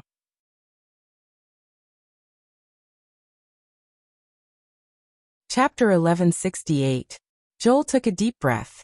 This changed the dynamic of a lot of things, but he wasn't sure of how to proceed from here. For one, the Viola family was far too powerful. The fact that they had moved the wedding up on purpose without regard for Miel meant that they were already determined to do this. It was clear that after the elders of the Viola family saw Aina's talent, they were determined to make her theirs. But this was just one aspect of it. Even if they had known this before, Franco would have still said what he said earlier. The fact that Aina wasn't entirely in control of her faculties, though, was something that made even them hesitate. The choice was made by Aina's father to begin with, not Aina. And it seemed that Aina agreed because she saw the logic behind it. Richard wasn't worth much to her before, but if he was a ticket to the Void Palace, then it made sense to her. As for matters of love, she hadn't even considered it. Joel shook his head. I don't know, I can't guarantee anything. I can only say that we'll speak with Lionel and Granny Roja. Maybe there is something they can do. Maybe if it had been before the first day's selection, Joel and the others would have been ready to wade through hell or high water. Not for Aina, but just so that Lionel would have a chance at happiness. The odds a man would be able to get over his first love marrying and lying with another man was minimal at best. And for someone like Lionel, just the attempt toward the action alone was enough for him to shut down and not mind it anymore. But, just earlier today, they had all received a rude awakening. All the pride they had had from their accomplishments in the Milky Way flew away, like dust in a storm. They were nothing but ants here. They had barely gained the ability to fight against the geniuses of branch families. How could they possibly challenge the older generation of a pillar family like the Viola? Savon smiled a complicated smile. It had a hint of bitterness to it, but it was mostly filled with understanding. The latest _AP_SODIs are on the website. The truth was that Miel hadn't even sent them here. It was Yuri who realized that something must have gone wrong, causing her to come here of her own accord. She knew her adoptive father well, and knew that he wouldn't put Aina in danger on purpose. He likely wanted to use Richard, and then when she was accepted by the Void Palace, throw him away. The trouble was that while Miel had spent most of his time training, pining after a day he could get revenge for his late wife, Richard had been embroiled in political schemes since he was a boy. How could Miel outsmart Richard? Richard saw through his plan with a glance and adjusted accordingly. Without the halo of Void Palace disciple around her, Richard had no need to worry about forcing Aina to do anything. And because he was alone and this marriage had been accepted by the elders of the Viola family, Miel couldn't snatch Aina away openly without being hunted down and killed. This left Miel with very little options and Aina with even fewer. Ultimately, they were all at a loss for what to do. Yip. Visit. For a better user experience, Lionel smiled as little Blackstar raced around his hands, arms and shoulders, messing about with little Tali. The two still had their rivalry, and it only seemed to grow stronger after little Blackstar awoke from his comatose state. Still, though they seemed to be at each other's throats, Lionel could faintly feel that little Tali had missed little Blackstar. The two little toddlers might as well have been the closest of blood brothers. Lionel was happy that he had his own brothers as well. Being an only child could have very well been too lonely if he hadn't. Ah, be careful, don't touch that. Little Blackstar almost nicked the blade of a sword Lionel was working on. One would have thought that Lionel would be honing his skill, maybe practicing some more of the Luxnix family force arts. But nope. He was crafting. The sword looked like it was straight out of Grecian times. It was quite short, being only about 1.5 feet long. Its body was narrower near the hilt and thicker near its tip before ending at a point, giving it a sleek sort of S-shaped curve. It had a bronze blade and a delicate wood handle that was immaculately carved. But maybe its most astounding feature was that the air seemed to tremble around it, almost distorting reality everywhere it passed. The latest _AP_SODIES are on the website. Without Lionel even telling him, Blackstar suddenly sensed danger, rolling into a ball and vanishing into space before appearing high in the air. His beady black eyes looked down, his whiskers flickering between apprehension and curiosity. Little Blackstar didn't feel like he would die from that blade, but he definitely felt that he would get hurt. In fact, he felt that he would be hurt even if he used his incorporeal ability. Blackstar was used to being immune to most attacks because he could just displace his body into his shadow world. But for some reason, that sword seemed to be able to ignore him, even attack him while he was in there. Lionel reached out and grabbed the sword, balancing it on a finger. It's just a prototype, but it's pretty good. Lionel spoke with little Blackstar.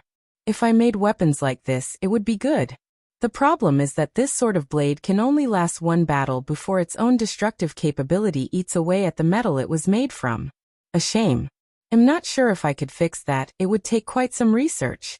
Yep. Lionel laughed.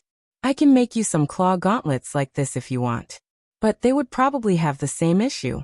Plus, don't you think you scare your enemies enough? Yep. The latest _AP_SODIES are on the website. Blackstar shook his head furiously. Clearly, the little guy wasn't satisfied.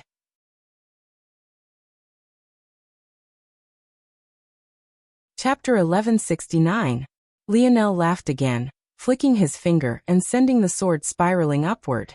With a dull slapping sound, Lionel grabbed the sword by its hilt and sent it flying forward. A soothing whistle sound filled the air, only to be interrupted by the sound of blade meeting wood. A tree in the distance was directly split in the middle, and it seemed that the sword might continue traveling right through it. But it was at that moment that something astonishing happened.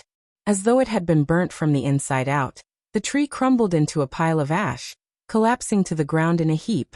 The sword continued into the distance before falling not far afterward. Unfortunately, the ground it landed upon became like an ash land of death.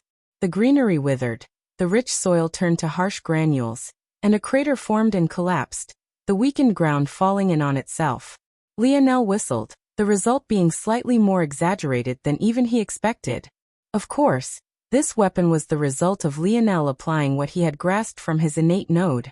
It was just a low-level destruction force art, but the result was quite devastating.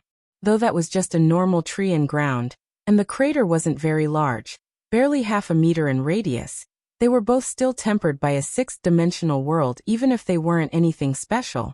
To have them crumble like that, well, it spoke for itself. The only trouble was, almost as soon as the crater began to collapse, as though it had used up all its energy, the sword crumbled soon afterward. Lionel didn't even bother to go after it, he knew it was finished. Visit. For a better user experience as he had expected, weapons he incorporated these sort of force arts into would have a short shelf life. He had predicted that they would last maybe one battle, but judging by the result, it might not last even that long. They might be good as a trump card, but as a main mode of battle, Lionel didn't think they could be trusted. On top of this, they were expensive. Just to survive as long as it did, Lionel was forced to forge the sword of the sixth dimension, or he had gotten from Patriarch Averone Radix's body. When he had tried the same thing with a fifth dimension, or it didn't even make it past the production stage. There were, of course, other problems as well. For instance, it wasn't scalable since Lionel was definitely the only one who could craft them. On top of that, they were obviously dangerous. Lionel wasn't sure how easy it would be for others to harm themselves with it. The destructive power is undeniable. I might just need to stick to using it with arrows and maybe bullets if I ever decide to go that route again. The Tier 9 gold bow should be able to handle firing those arrows up to a certain point. The only trouble is, where am I going to find so much sixth-dimensional ore? Lionel shook his head. Maybe instead of trying to find such things, he should instead focus on finding ores better suited to withstanding the destruction force arts. Alright, I'll leave this be for now. There's at least a proof of concept. I think I'll turn my attention back to the Luxnix family force art system now. Lionel's mind was like a machine working on the best sort of fuel. Everything was so clear to him, and his minds worked separately, and in unison completely seamlessly. He let little Tali go play with little Blackstar, and he reallocated the minds he had put toward crafting back toward analyzing the ins and outs of this new force art system. One might think that this wasn't worth it. After all, Lionel's mother knew of the Luxnix force art system, yet all of her most powerful techniques used the Camelot magic system instead. So, wasn't it better to focus on the latter? Visit. For a better user experience, but Lionel saw it differently. After speaking with his grandmother and consulting the dictionary, he understood a bit more about the world spirit. The reason why all of his mother's most powerful techniques utilized Camelot's system, and not the Luxnix, was because she had Earth's world spirit, not the three-pillar world's world spirit, which was divided between the three families.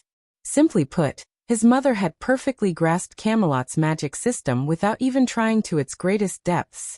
In fact, she was only limited by her current dimension level. When it came to the Luxnix, though, her comprehension was shallow by comparison. Realizing this, Lionel understood that there was still great potential in the Luxnix system. Just when Lionel was about to completely close himself off again, he looked up, realizing that his brothers were all approaching him with complicated looks in their eyes. Lionel blinked. What's wrong with you all? Joel shook his head. He was certain that Lionel already had a guess, probably multiple. But he still started to speak. Leo, this is how things are. Lionel listened silently, not interrupting even once. His expression wasn't cold or indifferent. He simply looked like he was listening to a friend tell him a story. He nodded from time to time, and even hummed in agreement, depending on the circumstances. If one didn't know just how much all of this should have mattered to Lionel, they would have never thought there was anything wrong with his actions. Visit. For a better user experience. The decision is up to you. Joel finally said. I'm with you, Cap, Raj supplemented. After hearing the truth behind things, even Raj couldn't help but change his tune. In fact, he felt kind of bad for being so hard on her. But in the end, the one he would follow would always be Lionel, even if it was at the expense of Aina. Still, being cursed from childhood, losing your mother, and effectively your father. Dealing with that sort of pain for a lifetime, and having your insecurities amplified day after day. Raj couldn't help but be sympathetic. I see. Lionel nodded and remained silent for a moment before continuing. Unfortunately, I have no intention of saving her. All those years ago, Lionel had made his stance very clear to Aina. In fact, he remembered the exact words he had spoken that day. I know you have a heavy burden on your heart. All I want you to know is that I'm here to bear it with you. I just want you to trust me, lean on me. Never go off on your own, and do something stupid, because I will not come to save you. Do you understand me? Those words, he had spoken them and he had meant them. Visit. For a better user experience. Chapter 1170. Joel sighed when he heard these words. He had already expected as much, but hearing it so clearly like this made him feel that it was unfortunate. Sometimes, Joel felt like there was some sort of God looking down on them and pulling these strings, making certain that they all looked as foolish as possible at any given time for their sick form of entertainment. For a long while, they thought that Aina was completely unworthy of Lionel. And truth be told, she hadn't really done much to change their opinion aside from becoming extraordinarily beautiful. Unfortunately, this wasn't enough to move the needle for Lionel. Now, in an irony of ironies, it was they who wanted Lionel to step up. Of course, this wasn't for Aina's sake, but Joel believed that she was truly Lionel's best chance at happiness. Or, at the very least, if they didn't end up together, Lionel deserved some better form of closure than this. And yet, It was now Lionel who wanted no part of it. Lionel hadn't even bothered to say a word to Aina.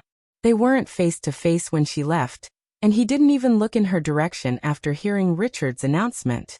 No matter how you spun it, they just found it impossible to feel that such a thing was healthy. Joel wondered how they would take things from here. On one side, he wanted to support Lionel and his decision. After all, it was still Lionel's right to decide how they dealt with these matters. But on the other, he didn't want Lionel to decide on something he would regret for a lifetime. Visit. For the best no_vel_read_ng experience. Unfortunately, Joel felt that Lionel wasn't a normal person by any stretch. If it was someone else, Joel might think that they were just being vindictive and wanted their significant other to suffer just as much as they had, taking responsibility for their own decisions. But he simply couldn't find any rage in Lionel's eyes at all. No matter how good of an actor a person was, it was simply impossible for them to mask such a fresh wound so easily. Joel never got the chance to make his decision, though, because Lionel's next words seemed to close off any sort of chance they had. I know that you all might try to do something, thinking it to be in my best interest, but I hope that you won't. Lionel's gaze gained a sincere and patient light to it. I do not want my brothers to risk their lives, and the same goes with my grandmother. I only just began to reform a relationship with her, and her body is quite frail now. She's no longer in her prime. Though my grandmother is powerful, she's not nearly as powerful as she once was, and she's currently stuck at a bottleneck she can't break past. She has a lot of guilt on her shoulders, even though I do not blame her. If you bring this possibility to her, I'm certain that she will go all out for a chance at giving me happiness. But I need you all to understand that this path won't bring me happiness. If anything, it will lose me brothers, and there's an over 80% likelihood that it will lose me my grandmother. Lionel matched each one of their gazes. He wasn't pressuring any of them, but he wanted to convey his feelings as clearly as possible. When he laid out the truth so plainly and succinctly, the expressions of the boys couldn't help but change several times. Visit. For a better user experience, they subconsciously knew how dangerous these matters would be. But hearing it explained like this truly made them understand what kind of game they were trying to play. I can understand Aina's plight. However, the risk is not worth the reward. I can't trade the lives of people I care about for the life of someone. I simply don't. Joel and the others felt their hearts tremble when they heard this. But it made Lionel's stance as clear as day. There was simply nothing else they could do to refute it. Judging by Lionel's tone, even though he didn't say it, if he felt that they were about to take action, he would stop them. He knew the date of the wedding just as well as they did, and it would only be a day from now. There was simply no time for them to devise any sort of plan that could fool Lionel. And even if they could, should they? Lionel sighed. I don't want these matters to weigh on you all, but I can't force it to not either. If it makes you all feel better, the current Aina can snap Richard like a twig, and she's completely immune to poisons due to her ability. Unless one of the Viola family elders stands in their wedding chambers, no one could force her to do anything she doesn't want to do. And if she does want to do it, why should you all be the ones to worry about it?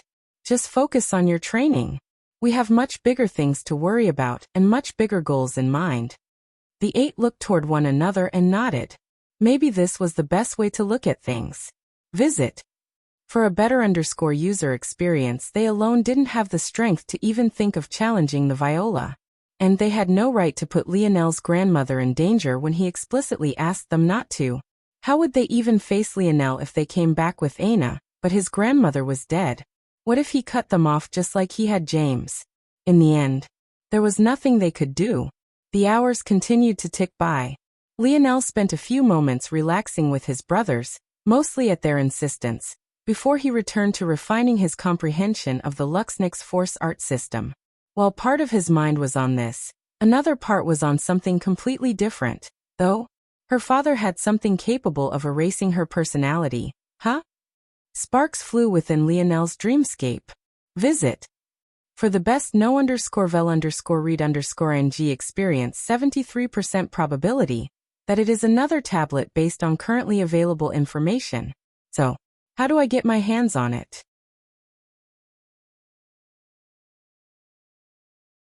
Chapter 1171.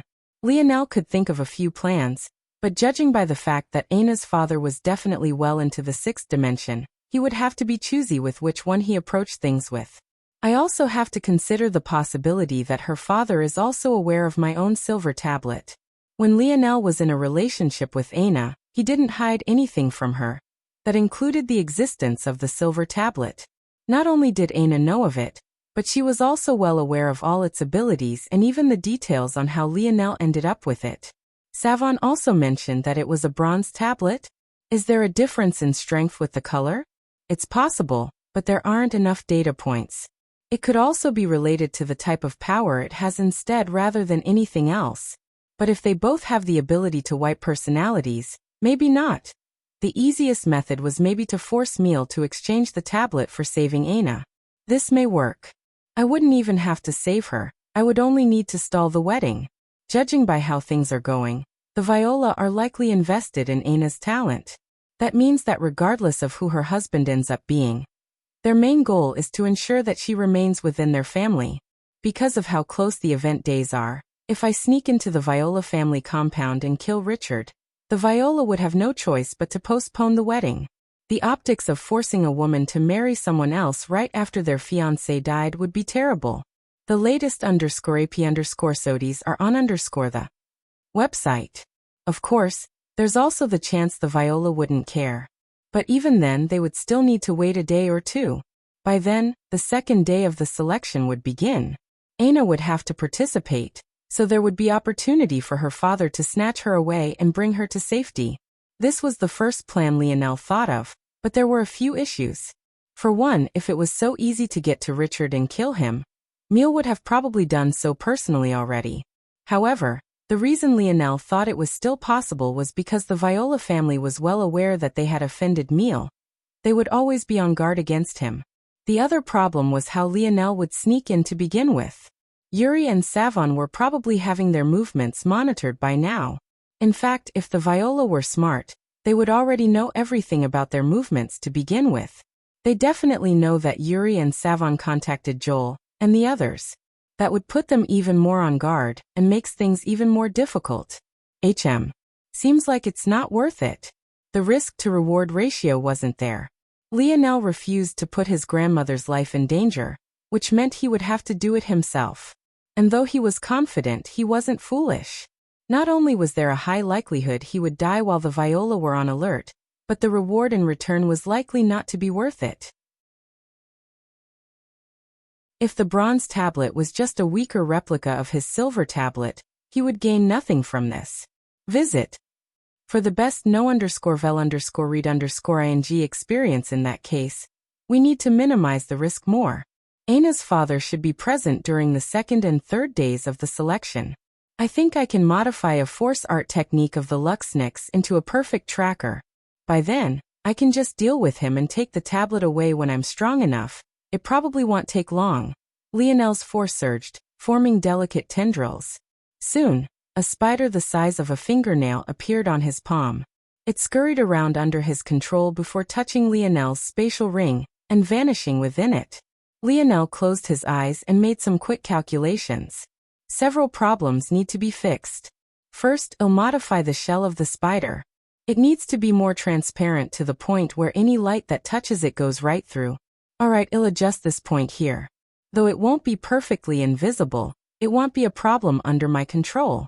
The second issue is that crossing the spatial barrier of a treasure weakens it considerably. That cuts down the effective range significantly, and it would deteriorate to nothingness in just a few days. I'll have to change the base element of the creation into the spatial element, and have it fuse with the spatial force of the ring, creating a sort of symbiotic relationship. That way, so long as the ring lives, the spider will live. The solution to the second problem should also fix the third.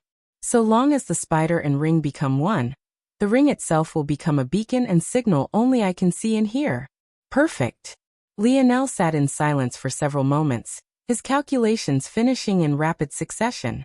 The latest _AP_SODIES are on the website. His eyes opened and his dream force surged once more. This time, it almost looked as though nothing at all appeared on Lionel's palm. But even if you looked closely, It almost looked like a droplet of fresh water. It was only after Lionel activated the second awakening of his wisdom branch, and his eyes sharpened, that he could see the beautiful crystalline body of the little spider. Excellent. I should be able to pick out Aina's father based on the energy signature of the Brazinger family when the time comes. I've seen and met enough of them. Lionel nodded to himself and didn't mind this matter anymore. So long as he and Miel were on the same planet, he would be able to find him with this method. As for the matters with Aina, he no longer needed to worry about them. Whether she got married or not had nothing to do with him. The minutes turned to hours and then days. Soon, it was the surprise event Minnie had been waiting for, and the marriage union of Aina Brazinger and Richard Viola was here. Those who had gotten themselves a place in the arena soon began to appear in the Viola estate one after another.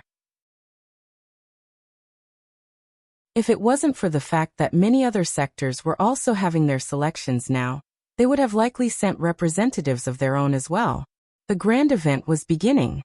The latest _AP_SODIs are on the website. Lionel, however, was in his penthouse suite, having finally begun to take his rest seriously. He snored lightly and peacefully, his head resting on a cloud of pillows.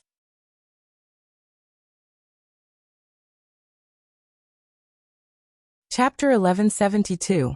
Aina sat within a luxurious room upon a well-cushioned stool. Before her, a mirror lay, reflecting her image back to her. In her palm, there was a pair of scissors. She held them open and up to her hair, thinking about how short she should cut it. But for some reason she was hesitating. It's a bit amusing. She thought to herself.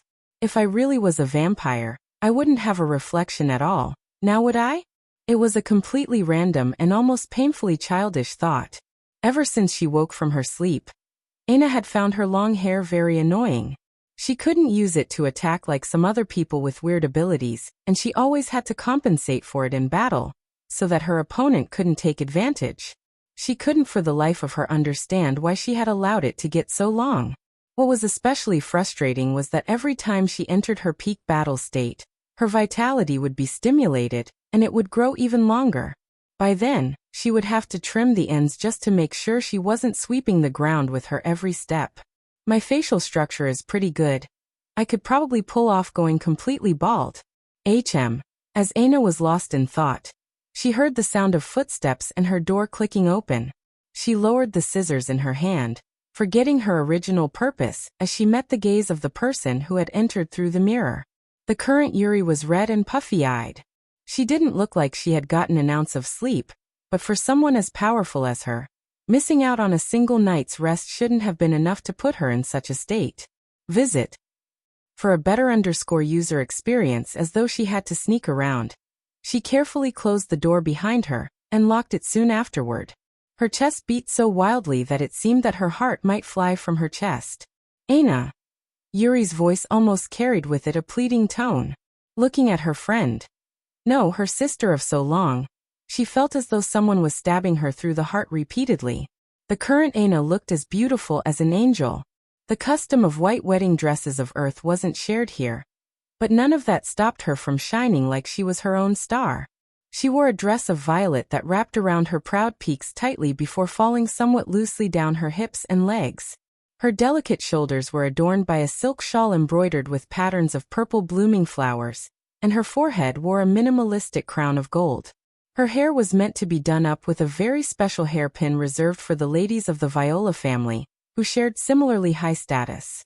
This job was to fall into Yuri's hands, but judging by her appearance, she wanted to use this chance to speak of something else entirely. Aina blinked.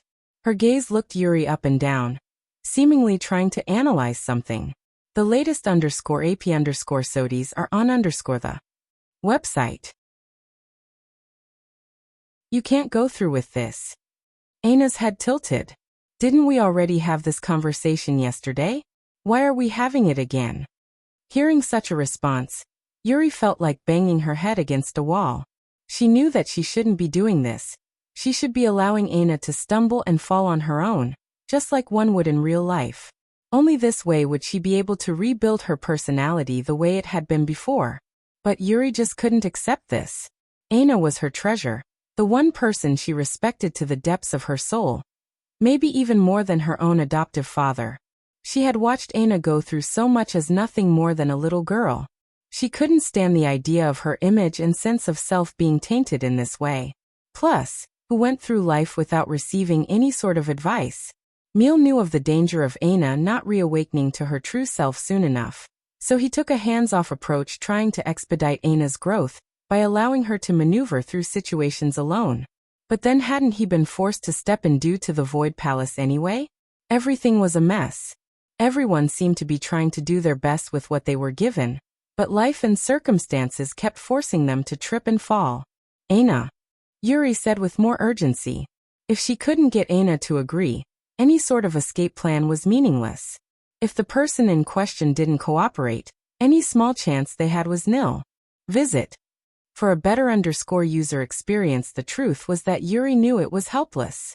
After 2 days, they had no plan. Emil hadn't said anything to her.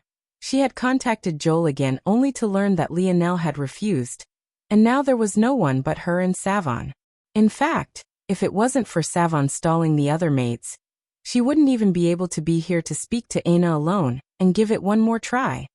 Yuri, I know you worry for me, but there is really no need. The likelihood of escaping the Viola is near zero, and even if we do, we'll be hunted down. The only escape would be getting accepted by the Void Palace. But why would the Viola allow me to continue to participate if we somehow manage to escape? It's one thing to run away, but if there's a location they know we have to be at, what good would that do? Aina's words had suddenly gone from overly childish to coldly calculative.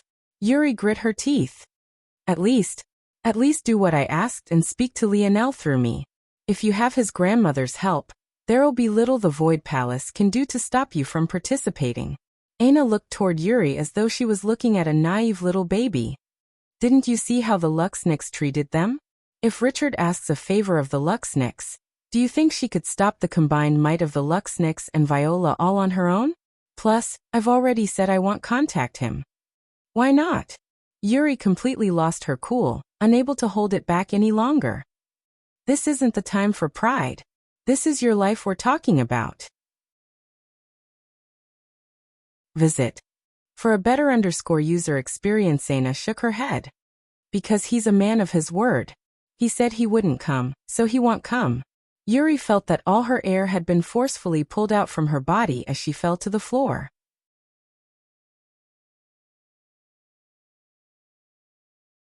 Chapter 1173. The hall the Viola had chosen for the wedding wasn't much of a hall at all. There was no ceiling, and the ambience was only enclosed by tall pillars holding up nothing more than the sky. The grass was a fantastical shade of violet, the waters shared a light shade of pink, and the trees in the surroundings all had white bark and delicate silver leaves. The picturesque scenery seemed like it was pulled right out of a fairy tale. Even with the thousands of guests present, with even more still coming, no one seemed willing to ruin the sheer beauty of it all. The conversation filling the air was often quite benign and uninteresting. But of those that were worthy of note, many revolved around this curious turn of events. The marriage of a crown heir was most definitely worth at least this much fanfare. The trouble was, there actually wasn't enough of it. For an event of this scale, it should have been announced months ago. Pillar families and organizations from across several sectors should have made an appearance, and the wife in question should have been a well-known figure for ages. After being blindsided by this information, many began to look into this Aina Brazinger character, and her background only made them more curious.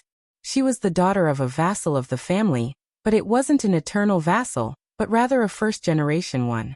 This was quite surprising. Outside of this, she didn't seem to have any other background. Her mother was unknown and presumed dead, while her father was quite low profile. The only standout feature, aside from her overwhelming beauty, was her merits in clearing zones. Unfortunately, information on this was quite scarce and guarded, though this made perfect sense. After all, the highest-rated zone Aina had entered for the sake of the Viola was one related to the Silver Empire. This was obviously information she kept close to herself, and whatever she was forced to disclose was kept well by the Viola family. The only reason everyone didn't assume that Aina was a flower in a vase, picked out by Richard because of his lust, was because her performance during the first day of the selection had spoken for itself. How could any of them look down on what they had seen that day? Visit for a better user experience that said, this didn't stop those with nothing better to do from placing her firmly atop the list of this sector's beauties. A list that contained women who hadn't moved their positions in several decades. On this list, there were princesses of families, famous entertainers, and even the spouses of some of the most powerful men of the three-pillar sector. And yet, she was placed number 1. Among the growing crowd, Gradier sat in silence. Every so often, someone would send him a look of disdain or pity, but he simply pretended as though he hadn't seen anything at all. Ever since he lost the battle for Crown Air, he had been fairly silent. He didn't reprimand his younger brother for being his Achilles' heel, nor did he snap. He continued about his business as though nothing had happened, and like he hadn't lost something he had spent his whole life working toward. Today, he sat at a wedding that may very well should have been for him had things not gone the way they had gone, but he continued to respect the rules of etiquette, and took his loss in silence. He too had participated in the selection and managed to get a spot on the second day, but so had many other members of the Viola family. There was nothing special about his achievement, and it flew under the radar as usual. He was never as calculating as Richard, but he was a man with his own pride, and he would continue to act as such. The inflow of people began to slow. The number of invitees was easily pushing 10,000, making this a truly grand event. They all took their seats and began to wait patiently, their eyes sparkling as they laid eyes on the large purple lily that stood upon the large platform ahead. It had veins of gold and shimmering petals that swayed gently in the wind. It was the perfect centerpiece for such a grand wedding. Visit for a better user experience, and then, the delicate sound of music began to play. In a separate location within the Viola estate, the atmosphere wasn't nearly as lively or beautiful. The lights were dark and the air was especially heavy, the scent of blood and sweat leaving a thick stench in the air. Standing tall, there were 4 men. Of them, 3 were well into their middle ages and the last was a youth just entering his prime. Among the 3 middle-aged men, 2 seemed particularly subordinate to the last, but this didn't change just how powerful they were individually. Without fail, all 4 of these men had flickering violet irises, carrying with them a depth of amethyst that danced between the vibrant color and the shade of black. Of the 2 weaker middle-aged men, one was particularly tall, his chin, jaw and cheeks covered by the shadow of a short and scruffy beard. His posture would remind Lionel of Hephaestus, and he seemed to contain the same hidden explosive power within his limbs. The latter was quite fat and stocky, having such a large belly that one would have trouble understanding just how he walked through doorways. However, rather than jiggling, his belly was like a bronze cauldron, hardly shifting at all with his movement. These 2 men were none other than eternal vassal Rojan and Chindi, and that made the identity of the last all the more obvious. The strongest of the eternal vassals, and the right-hand man of Patriarch Viola, eternal vassal O'Brien. The latest _AP_SODIES are on the website. And yet, right this moment, they were all gasping for breath, their bodies beaten and bloodied, many of their bones broken, and standing amongst a litter of corpses around them. To think that even after being schemed against to this extent, poisoned, trapped within a formation designed specifically for him, and sapped of his right to gather force from the atmosphere, it would still take so much to slow him down to this extent. The young man spoke slowly, his gaze flickering. If he wasn't so cautious and hadn't prepared so many contingencies, there was simply no way this would have succeeded. Among the dead, there were even countless main family members. The Viola had actually lost 20% of their 6th-dimensional experts to this one battle. He almost couldn't believe it. If the Viola elder knew they would take such a loss, they would have never done this. But who could have known that this person would actually have hidden so much of their strength? The young man's head tilted up, familiar music drifting to his ears. Hearing this, his frown faded and his smile returned. In that case, I guess I'll have to thank you for your efforts by marrying your daughter. The young man turned and flashed away. There was no doubt that this young man was Richard. As for the man beaten to within half an inch of his life, lying chained to the ground before them all, Visit. For the best no_vel_read_ng experience, it was none other than Meal, Adam Rainier Brazing, Ana's father.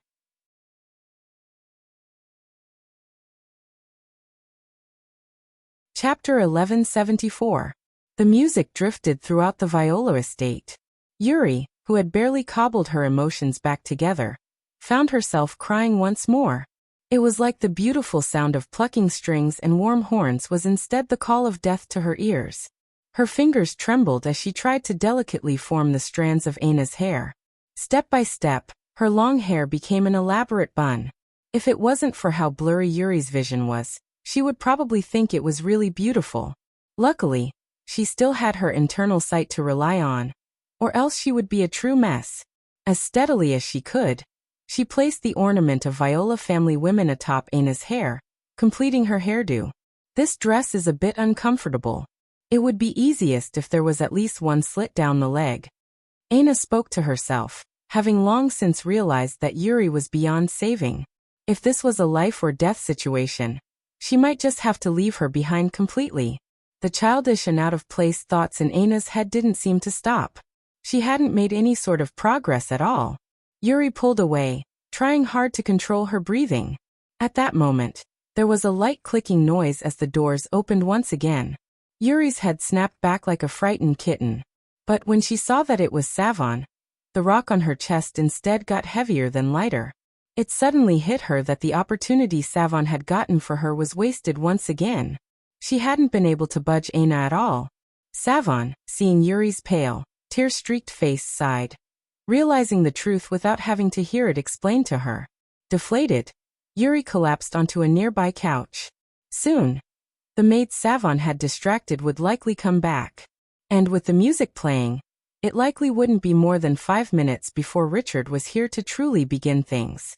The marriage ceremonies of the Viola weren't very heavy on tradition. Outside of the hairpiece heirloom, there wasn't much to abide by. However, there were still its own set of rules. The latest _AP_SODIs are on the website. This grace period of music that was playing now was actually for the people to give their well wishes and blessings to the couple before the ceremony began. During this time, a silence would fall over the wedding hall, and a peaceful meditation would take place. Beneath this silence and the music, the flower centerpiece would begin to bloom. The blooming of the flower represented the budding of lifelong happiness. Once the flower was on the verge of blooming, the soon-to-be husband and wife pair would walk down the aisle together. Their walk would be timed with the final blooming of the flower, and their stepping onto the stage would coincide with the maturity of said flower. The timing and control of all of this was taken under the man's lead. As he would be the head of the household, it was his responsibility to take on.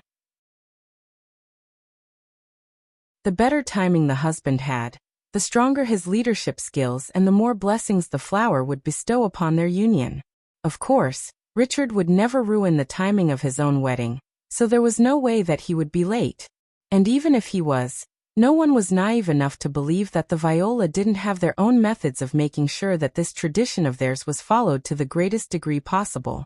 There were definitely many tricks and techniques they could use to slow or speed up the progress. In the end, there were no real blessings to be had. It was just a hint of superstition from an olden age and a ceremonial practice. They had all already run out of time. It was over. Savon sighed. Forcing a smile, she walked to Ana's back, meeting her gaze through the mirror. "You look very beautiful. You will make Richard very happy." Ana blinked. "I'm not interested in making him happy." "Oh." Savon raised her brows. "And why is that?" The latest _AP_SODIs are on the website. It seems foolish to worry about the happiness of someone that doesn't really care about your own happiness. Ana responded as though it was very obvious. "Isn't it very hard to make someone you don't know happy?" Savon asked. "What makes you happy? Fighting and eating." Ana replied with a beautiful smile. "Being logical doesn't make you happy?" Ana paused, not answering immediately for the first time. "Not really. It just makes him happy." "Does it make him happy? Or is that just what you think would make him happy?" "Is there a difference? I know him very well." Ana didn't feel this was refutable. She did know Lionel very well. She even knew exactly how he would react to this exact situation. In fact, she was certain that he wasn't even thinking about her right now. Truthfully, she was very annoyed by this, but she had already decided to be logical. Since she was being logical, how could she be illogically angry? He had already warned her, and he was simply following through with what he said he would do. What would being annoyed change? Visit. For the best no_vel_read_ng experience. Unfortunately, it didn't seem that Aina had grasped the ability to differentiate between outward shows of emotion and inward showings. She thought that what someone showed them on the outside was exactly how they felt on the inside. It was a very childish way of viewing the world. She still had the emotional maturity of a toddler, but now that she was feeling this mix of external and internal emotion, she was suddenly confused. Was there a difference between what she thought and the reality? Savon's question left her wondering. Savon. Aina suddenly spoke before Savon could respond.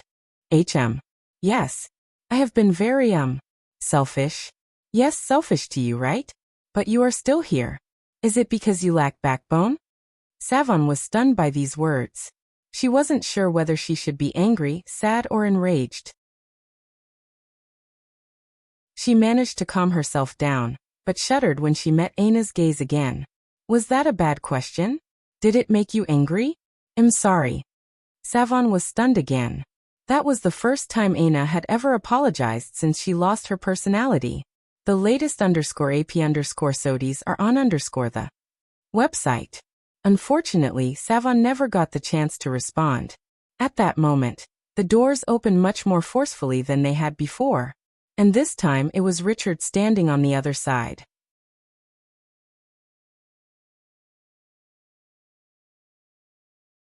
Chapter 1175.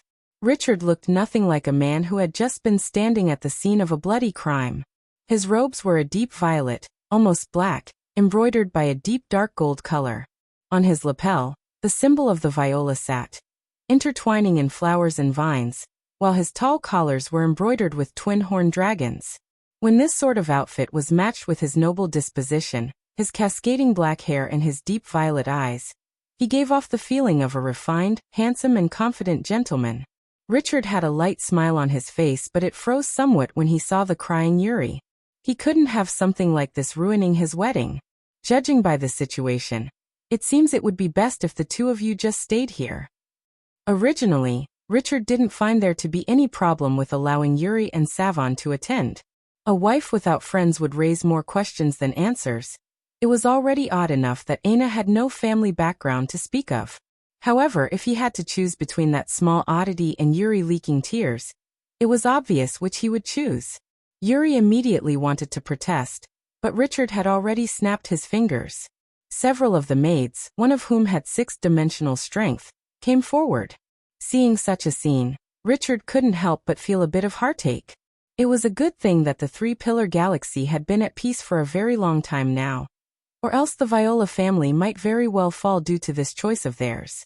Losing 20% of their six-dimensional forces in a single sweep was absolutely unheard of. Even now, Richard could hardly believe it. He was able to ignore the troubling feeling this caused him, because he was simply too excited to take Aina as his own. But ultimately, women were just women. One day he would grow bored of Aina, and this trouble would come back around full circle. By then he wouldn't be able to ignore it any longer. The latest _AP_SODIes are on the website. There was good news though. They had managed to capture him alive, so they could more easily control Aina in this way. Also, there was definitely something special about Meal and his blood. It was even possible for them to strengthen their lineage factor in the future. Should they succeed, it would all be worth it. It's fine, the area was too closed off. We should be able to keep this a secret for at least a decade. By then, we would have already recovered. Seeing that the maids had come back, Yuri and Savon could only accept their fate in silence. Aina, it's time. Richard's expression softened. Aina nodded and stood. Due to her current stature and the shoes she wore, she was even a small hint taller than Richard now, something that made his lip twitch. But he buried it deep within. Today was his day, he wouldn't let anything stain it. Hold on a moment. Richard frowned, but Savon continued to speak quickly. It's just a small adjustment. I only want to wish my friend good luck and fortune. Savon appeared before Aina and helped her to fix the last wrinkles of her dress. Do you really want to know? Savon asked. The latest _AP_SODIES are on the website. Aina blinked before remembering what they had been talking about. Then she nodded. My grandparents died. My parents died. My siblings died. I tolerate the things you've done to me, because I have no one else. So yes, I guess I am lacking backbone. If I was more like Lionel, maybe things would be easier for me. Aina remained silent for a long while. No one else? Savon let Aina go and returned to the couch to sit by Yuri's side. In silence, Aina walked out of the room with Richard by her side. She shuffled forward in silence, seemingly not hearing the small attempts at conversation that he was making. We will have to wait until after the selection for our honeymoon, but I have amazing things planned. You must not have seen a lot of the dimensional verse yet, right? There are all sorts of extraordinary places. For example, in the Murata sector, there's a world formed entirely of a thick mass of water. Its ice caps have such a dense amount of water force that when it snows, it precipitates force crystals. Every 10,000 years, after enough accumulation, it will enter a blizzard state where the entire planet becomes encased in a thick layer of ice. If you're lucky enough, there's a chance that it could snow pure force crystals. Richard continued to babble on, but when he looked toward Aina's side profile to catch a glimpse of her otherworldly features, he almost snapped. She wasn't paying attention at all. Visit. For a better user experience, Richard had always been good at controlling his emotions, plotting and scheming in the background. But, with the months he spent trying to court Aina, only for her to insult and belittle him at every turn, his patience had long since been wearing thin. He was truly about to snap, but his reason took over once again. Taking deep breaths, he closed his eyes. Soon. It was then that Aina suddenly spoke. You have the smell of my father's blood on you. Richard's gaze flickered. But he had just calmed himself, he wouldn't lose it again so quickly. Since you know, then there's even less to talk about. Be obedient and he will be fine. Step out of line and he won't be. It's that simple. You believe that I care for his safety enough to do every and anything you say. Usually such a question would have some sarcasm laced into it, but Aina's tone was indifferent and almost spoken as though she was genuinely asking. Richard's expression couldn't help but change after hearing this. This wasn't how things were supposed to go. My father has always raised me to be a weapon to seek revenge for my mother. Anything that compromises that isn't something that he will accept. Even if he dies, so what? Do you think that this is enough to control me? The latest _AP_SODIES are on the website. Aina's gaze finally turned toward Richard, but when their eyes met, the latter felt as though his soul had left his body. The cold chill and the scent of death had practically grabbed onto his nose. Aina looked away just as quickly. I am doing this so that I can go to the Void Palace. At the same time, you will receive the social credit of being my husband, not to mention a stake in my future. Don't do unnecessary things and make me look down on you even more. Aina continued to walk forward, her gaze becoming somewhat vacant once more. She still couldn't quite grasp Savon's meaning. But it should have been simple, no?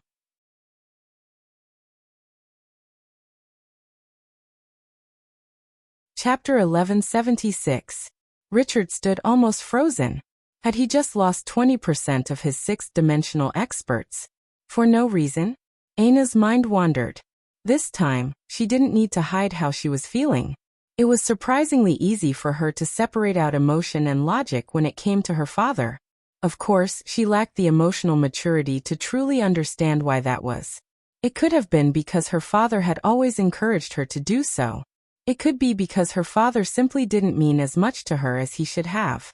It could have even been because the weight Lionel held for her was even heavier than that of the man she shared so much blood with. The truth was that with her personality gone, many of the baggage and emotional scarring that came with it had vanished as well. The good news was that this had allowed Aina to heal from many things. Of course, the bad news was how these series of events was playing out. To Aina, She had always attached a lot of this baggage to her father, but most of it wasn't love. It was duty, it was respect, it was an unwillingness to let him down. But on the list of emotions she attached to her father, love was very, very far down the list. When Aina lost her personality, she essentially lost the ability to contextualize her memories. The things that weighed of heavy importance were often things she had the most and fondest memories of. But, with how long it had been since her father left her side, how could she have many of him to begin with? The result was this. The latest _AP_SODIES are on the website. Aina didn't feel worry, sadness or anger. She hadn't even asked how her father was doing, or if he would survive the beating they had likely given him. Maybe if Emil could peer into his daughter's mind, he would realize that he had faltered somewhere along their path. As for exactly where, it would be up to him to grasp and understand this. That said, Aina herself was hardly considering this at this moment. As they walked through the Viola estate, following flowery reefs and paths of delicate rose petals, her mind seemed to be somewhere else entirely. No one else. According to Aina's memories, she had felt like Savon had for a very long time. In fact, she had felt it for longer. There was a period in her life before her father returned with Yuri that she was completely ignored. The orphanage system of the Ascension Empire was very good. No children were starved or abused, at least not in the normal way. There was no yelling from their overseers, and there was always food on their plates. There were even plenty of opportunities to have fun and live life. Unfortunately, being adopted was something that almost never happened. With the advancements in medicine, sterilization or impotency was practically non-existent.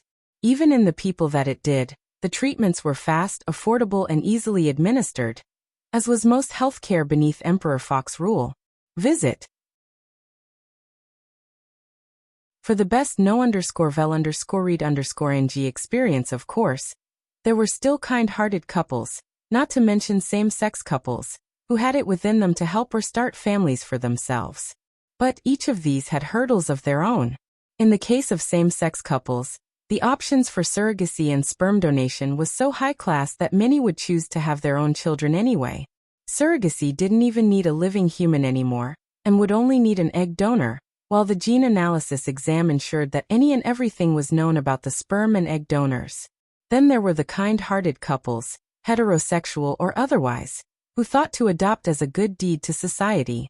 The first issue was that the foster care system of the empire was so good that often the treatment of the children was even better than what these kind-hearted couples could provide.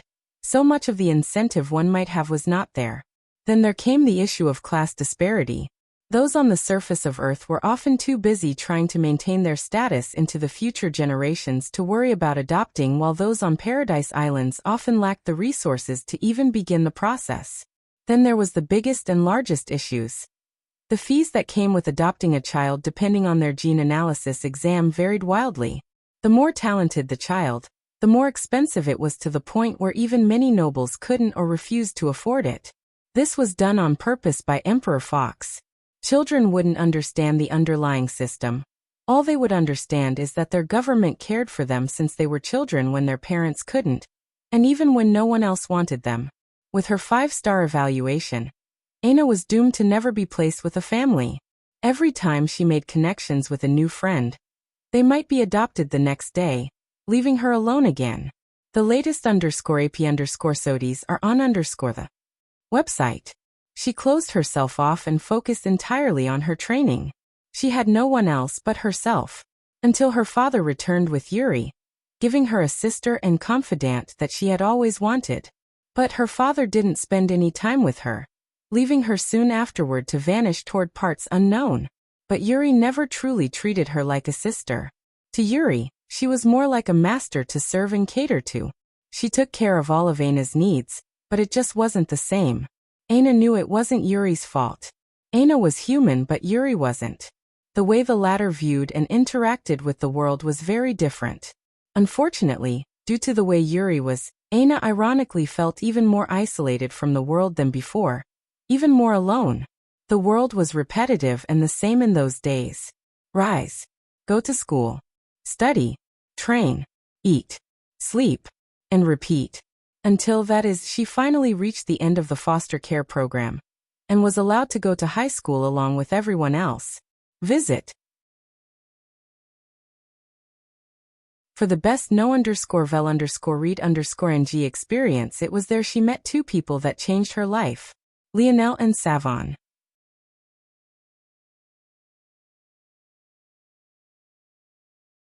Chapter 1177. Thanks to the live-in dorms of Royal Blue Academy, Aina was finally able to live a life close to normalcy after her 13th birthday. She remembered meeting Savon in her dorm rooms. Back then, Savon had been a really shy and reserved person. She was a lot like Aina, having entered the academy thanks to her talent rather than her family background. For the first time, it was impossible for Yuri to become a wall against Aina meeting other people for the sake of her protection. In addition, because of the environment, she had to tone down a lot of her usual personality, becoming a lot more quiet and reserved. Thanks to this, Aina was able to meet and open up to Savon. Learning that Aina was an orphan, Savon instantly felt more relaxed. Without having to tiptoe around the heiress of some tycoon family or some arrogant princess noble, she was able to slowly open up and become more and more of herself. Not long after Aina met Savon, she met Lionel at their orientation. She honestly didn't remember much about that day at all. All she could remember was his bright smile. He had his brothers around him, and everyone seemed to gravitate toward him. She lost count of how many uppity noble girls cast him one or two extra glances, only to grow frustrated when he didn't seem to notice them back or practically faint when he smiled in return. Aina had thought that he was the son of some famous noble, but she was shocked when she found out that his background was even poorer than Savon's, actually coming from a paradise island. From all the social conditioning she had been through, she had always thought that nobles were too high-strung to ever care for a commoner like Lionel, but he had already been proving them wrong for a very long time. It wasn't until several weeks later their gazes finally met. As much as the first day was a blur, that day was something Aina remembered every moment of. It was as though her entire body had been shocked awake, her hair standing on end and her heart beating wildly. Her blood rushed through her veins and the air flew from her lungs, retreating with no intention of coming back. Lionel must have felt the same thing too, because despite all the girls he had ignored up to that point, despite all the popularity he had gathered, he dashed away from his brothers, appearing before her like a gust of wind. "Will you please be my girlfriend?" The words came out like a clap of thunder. He probably hadn't tried to be so loud, but Aina became like a startled deer in headlights, his booming and confident voice becoming like an avalanche to her ears. Visit.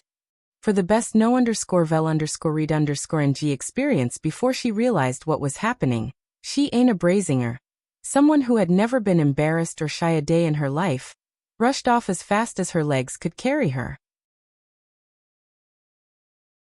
After that day, due to Lionel's popularity, Aina, who had been practically invisible to the young noble girls, had practically become public enemy number one. They couldn't get a glance, but she got a confession? What made her worthy? Aina never retaliated to the bullying. She had always tempered her mind and remained calm and calculating. It only seemed to be around Lionel that she completely lost control of her emotions, not knowing what to do with herself, or even where to place her hands. However, Savon mistook her calmness for fragility, so she reformed herself, becoming something she was decidedly not. She became Aina's shield, protecting her from the hail of criticism and mean girl tactics of those dorm rooms for an entire 4 years. Since that day, Aina had always had something to lean on. She no longer had no one else. She had a friend willing to become a she-devil to protect her if need be. She had a crush that was willing to wade through hell and high water just for a chance she might say yes. She knew that she didn't need Savon's protection. She could have shut those girls up with a single punch. She knew that she couldn't say yes to Lionel. The weight on her shoulders was far too much, and she had to give her goals too much of her focus. And yet, she didn't stop either of them. When Aina and Richard appeared at the beginning of the wedding aisle, it was as though they had become the center of the world. Despite her blank stare forward, Aina was like a fairy, unfettered and unblemished by the mundane. Even if Richard had been a wooden stick, everyone's attention would have been drawn to them. The two slowly walked down the aisle, the blooming of the flower steadily reaching its peak. Aina knew that she had been intoxicated by the feeling. For the first time in her life, she had received the attention, the support, the love she had always wanted. From then on, no matter what she did or how unreasonable she was, they were always by her side. Even when she was uncommunicative. Even when she blamed them for their weakness. Even when she left them behind. They had always been there. Over the years, she grew dependent on them. Addicted to that feeling she had never had as a child. That feeling that should have been given to her by her mother, by her father. Visit. For a better user experience, the pair made their way down under the eyes of all. Richard had his chest proudly out. A confident smile on his features as though what had happened previously never occurred. Soon such a woman would be his. Then he would go off to the Void Palace and come back with the tools he needed to lead the Viola family into the 7th dimension. And finally end this generation's long war. 10 feet. 8. 5. The flower slowly reached its peak, prepared to allow the world to see its glory. Motes of force gathered around it, filling the air with a sweet and delicate scent. Aina's vacant gaze became somewhat misty, but she didn't seem to notice at all, still blindly moving forward with her mind in other places. But by now, the two had walked so far forward that the last line of spectators had been crossed. All anyone could see was the alluring view of her back. The facade of Savon had crumbled. Or more accurately, she had finally told Aina the truth. Over the years, she had grown tired of always being Aina's shield, silently waiting to be picked up when she was needed and dropped off when she wasn't. And now, at this moment, when she was about to get married, she was no longer able to be here. Then there was her father.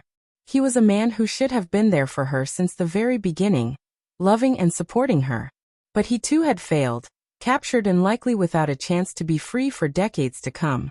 Her mother. She had died not long after Aina was old enough to remember her face. And yet now, she could only recall blurry pieces of her visage. She cobbled together pieces that seemed to make sense, but she had no way of even guaranteeing that the woman she remembered was indeed her mother. And then there was Lionel, the love of her life, of them all. This was the only one that made Aina's heart move. It wasn't because it hurt the most. Or maybe it was. But even if it did, this was most definitely not the main reason. Visit. For a better user experience, it was because of them all, whether it was her father, mother or Savon. All of them weren't here because they couldn't be. Savon was barred by Richard. Her mother had passed away. Her father was imprisoned. Only he wasn't here by choice. Only he had truly abandoned her. Aina raised her foot to step onto the final platform, but her entire body trembled. The mist of her eyes had turned into something much more than that. But given the vacancy of her gaze, it didn't seem like she had realized this at all. Richard rose his foot as well, beaming at the sight of the flower. It was perfect. His timing was immaculate, and his confidence was completely off the charts. He didn't seem to realize at all that Aina's steps had faltered and she had fallen a step behind. Boom, boom, boom, boom, boom. At that moment, the dome of protection over the Viola estate shattered, shocking the spectators awake from their silence. Aina's back trembled. The aura was so familiar. That blinding pillar of light. That hidden air of destruction and menace. That edge of danger and violence. It was so close. She had felt it too many times before, seen it too many times. Even now, with the vacancy of her gaze, she subconsciously grasped out for it, her eyes lighting up from indifferent to expectant. She felt her heart rise out of her chest, her lungs expanding wildly. Her blood rushed beside herself and her paling features were flushed with color in an instant. It was as though she had gone from dead to alive, as though she had finally been given reason to breathe again, to live again. Her head snapped backward, her gaze shooting up into the skies and landing on the figure. The instant she did, it was as though something inside of her had broken, a rush shooting out from her and her eyes flooding with tears she had already barely been holding back. Her whole world collapsed, her mind going blank and her lips moving to say words that were all too familiar. The latest _AP_SODIES are on the website. You're not him. In the skies, Miguel stood on the back of a golden phoenix, his hands clasped behind his back. Kill.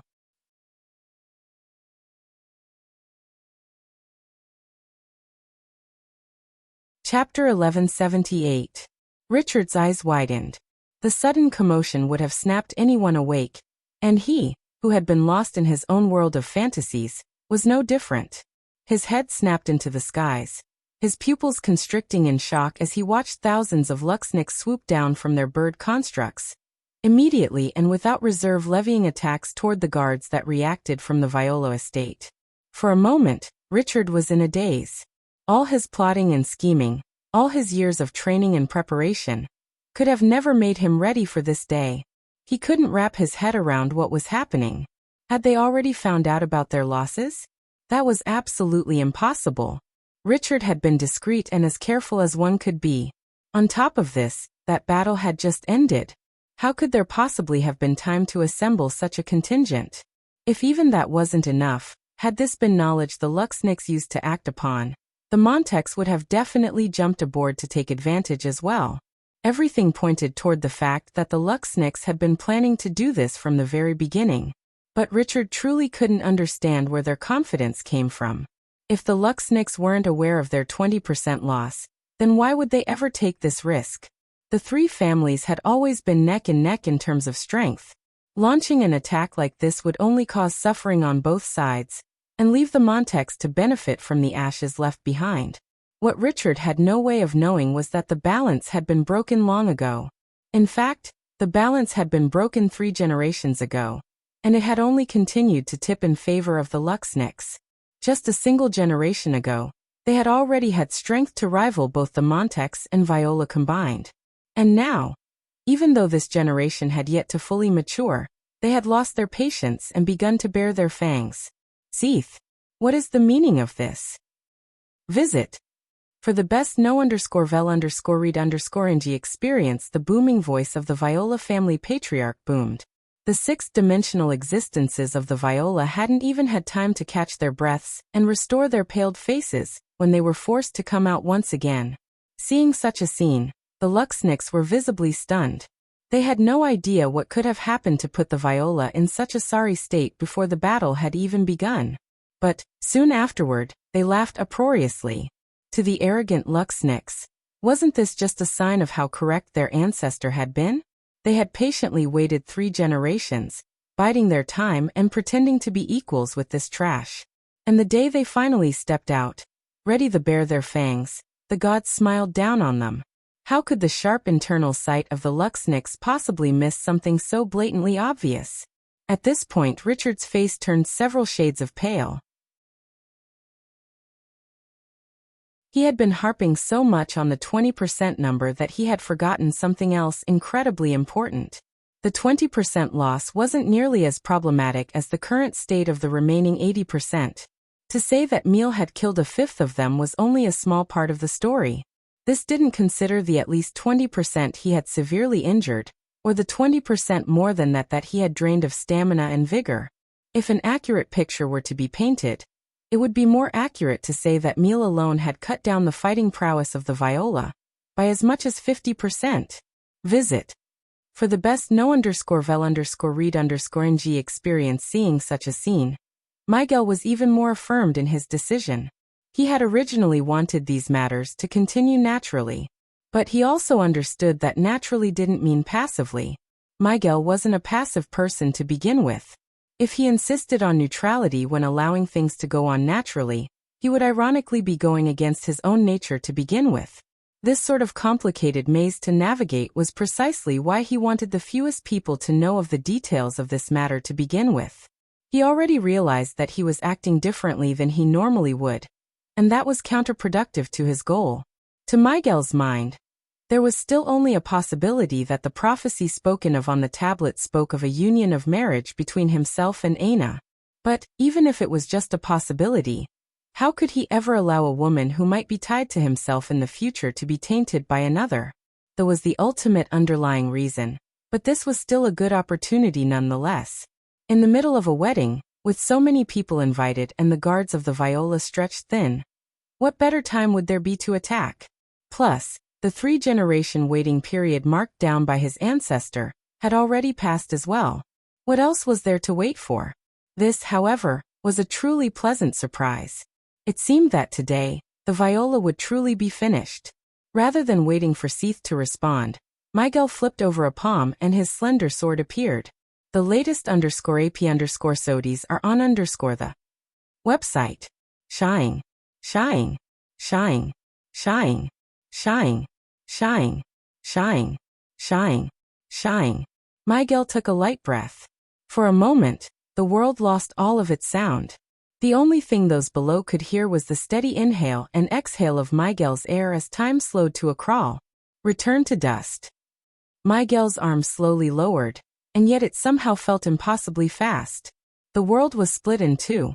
The clouds separated, the blue skies dimmed to reveal a starry night, and reality itself seemed to pause. The expression of the Viola family patriarch warped.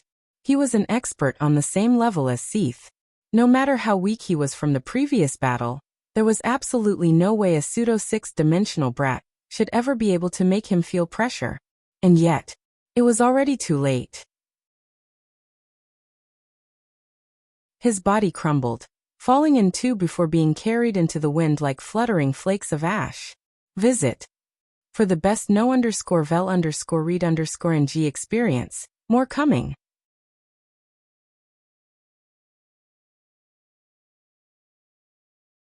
Chapter 1179. Aina sat blankly on the platform where her wedding was meant to take place. The carnage around her was still ongoing.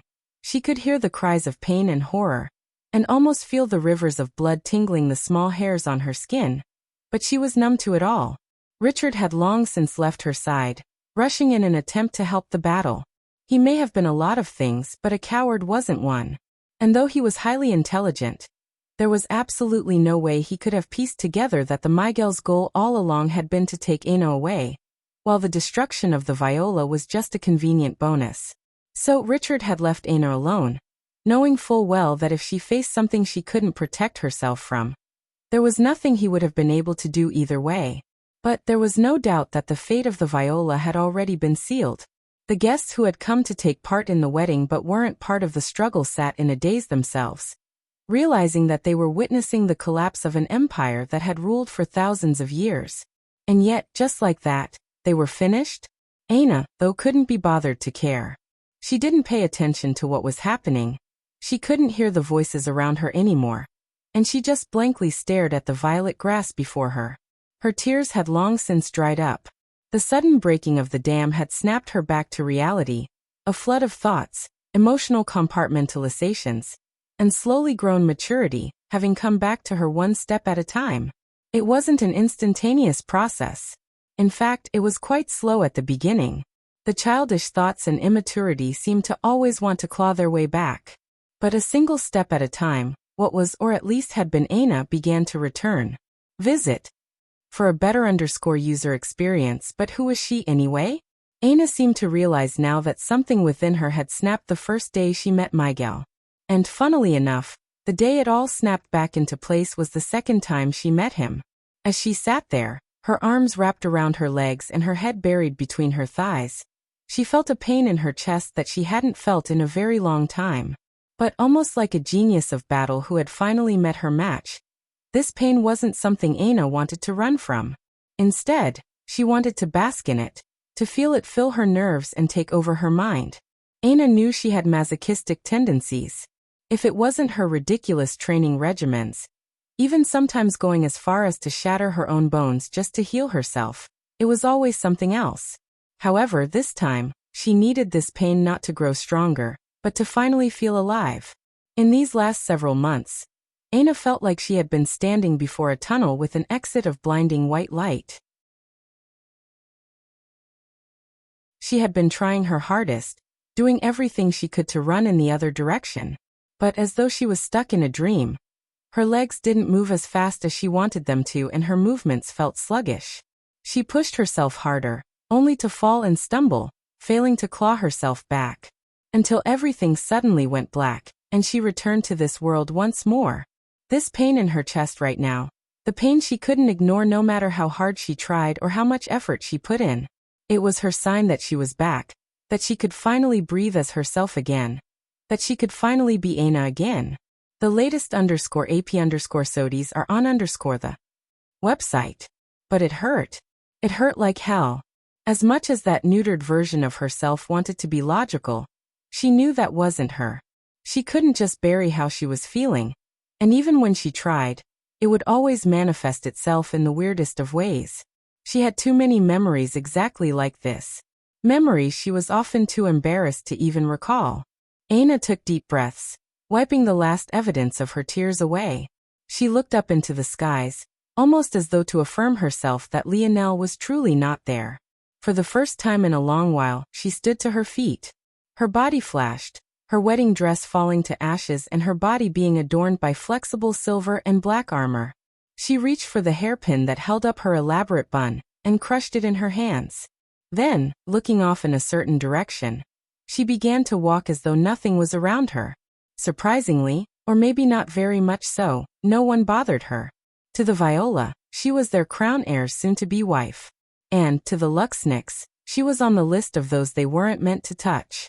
Using her high blood force affinity, finding her father's direction was as easy as breathing. Though Miguel took note of Aina's actions, he also didn't nothing to stop her. If Aina believed that they hadn't come for her, that was fine too. He didn't mind. Visit. For the best no_vel_read_ing experience, she was indeed as beautiful as the piece of her face he had seen before told him, but most beautiful woman he had ever seen. But Miguel's pride wasn't something most could understand. He wouldn't chase a woman, even if he wanted her. How things fell into place in the future, so long as he was the light mentioned, he didn't care. His goal wasn't women, nor was it fame or wealth. It was to stand at the pinnacle of the dimensional verse, and he didn't care who he needed to use to get there. The events of that day would spread like wildfire, setting the sector ablaze and leaving a shocking amount of territory completely unprotected. But, what did these matters have to do with the Void Palace? Without even a slight delay in schedule, the second day would begin on the day it was promised. In the skies above, Eleanor watched this scene with her arms crossed about her chest, coldly watching Aina's every action before she lightly snorted. Consider yourselves lucky. The latest _AP_SODIES are on the website. She seemed to be referring to the Viola, as though their collapse wasn't punishment enough or like she had had something even worse in store for them. But her next words were even more unabashedly wild. And you. Even if my son doesn't want you anymore, you'll still have to spend the rest of your life single.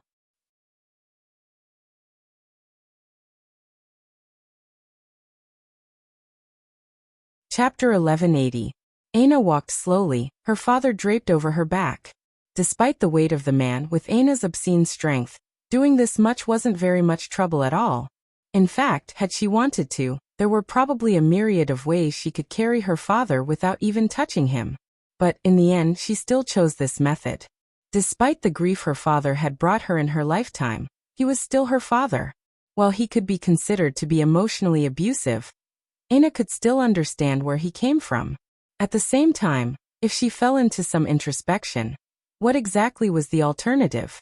One of the few guilty pleasures Aina had was reading and watching dramas. When she wasn't studying, training, eating or recovering, she lost herself in worlds that weren't her own. But in how many of those stories was the trouble the heroine faced the exact opposite of her own? In a father-daughter dynamic, would Aina even get the chance to do things as she pleased? Wasn't it more likely that her father would try to protect and coddle her, closing her off to the world because she was simply too fragile as a woman? It sounded quite ironic to say such things now, because of how many mental breakdowns Aina had had in recent months.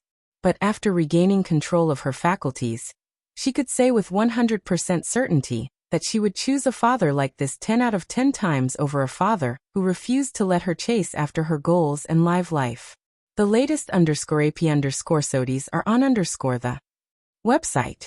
Had her father made mistakes? Yes. Had his approach been terrible? Yes. Could he have picked a path that would make a lot of this much easier on himself and everyone else? Yes. However, he was still a man willing to hand over the Brazinger family heirloom to a little girl. even knowing that it would cripple his own strength. He was still a man willing to leave her on the safety of Earth to slowly grow while he weathered the storm of the world alone to pave a path for her to be here. He was still a man willing to face the army of a pillar family alone, all while poisoned and handicapped, just so that she wouldn't have to do something she hadn't wanted to do. He wasn't a perfect father by any stretch. But what in her life was perfect to begin with? This father of hers was the only family she had left, the one unconditional pillar of support. She wouldn't allow any more harm to come to him. Emil's body was too weak to move.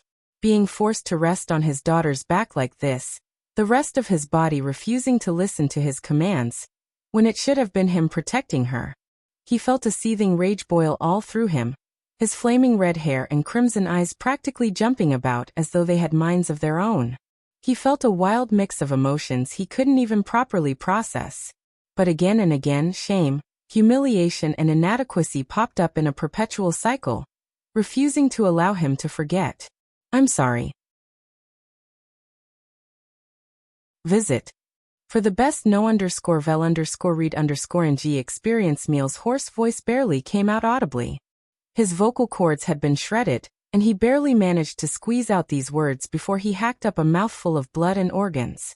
The poison that Richard had forced on him wasn't lethal to begin with, but it would still take another day before it was flushed out of his system completely. That, compounded by his injuries, made him extraordinarily weak. If not for the Viola needing him for whatever reason, he would have long since died in battle. Anna's steps froze when she heard her father's words. She wasn't quite sure how to react. This wasn't the first time her father had said such a thing to her. In fact, this was precisely the second time. The first time was when she had just lost her mother, and her father was forced to leave soon afterward. That was maybe the lowest point in Emil's life. His wife died, his daughter was cursed, and he was useless to stop it all. He could barely stop himself from breaking down in front of his little girl. And now, over a decade later, little else had changed. He was still here, still too weak to do anything, still apologizing to his little girl. Visit. For a better_user experience, his mistakes were always compounded. Every step he took forward, he cost those closest to him even more. If he had never allowed his love to grow and bloom, that beautiful woman he had loved with all his heart would still be alive. If he hadn't let his emotions dictate his actions, the gorgeous little baby girl they had birthed together wouldn't have to live a life of suffering. If he hadn't been too confident in his strength and spent more time refining his mind, he would have never let his daughter come so close to giving up the most precious moment of her life to a man who didn't deserve it. He tried to teach his daughter to become a better him, a greater version of himself. But he never realized that he was so broken and damaged himself that whatever he projected to his little girl would be broken and damaged as well. He truly didn't know how he would face his daughter ever again. But for her to come out unscathed due to nothing more than trash luck, he didn't know how he should feel. This was the only thing he could do. Apologize. He was useless. It was the only thing he had left to give. Anna didn't know how to respond. For a very long time, she just stood frozen in place, unmoving and in a daze. Compared to when she had been a toddler hearing those words, it hit much differently now that she was a grown woman. Visit. For a better_user experience, when she finally did open her mouth to respond, what she said was short and simple. But it was still enough that Emil could no longer hold back his tears. Everything that he hadn't shed for his wife, for leaving his daughter behind, for her growing without him by her side, for all the failures he had had in this life. It all poured outward like an endless torrent, a silent stream of tears drenching his daughter's back. I love you, Dad.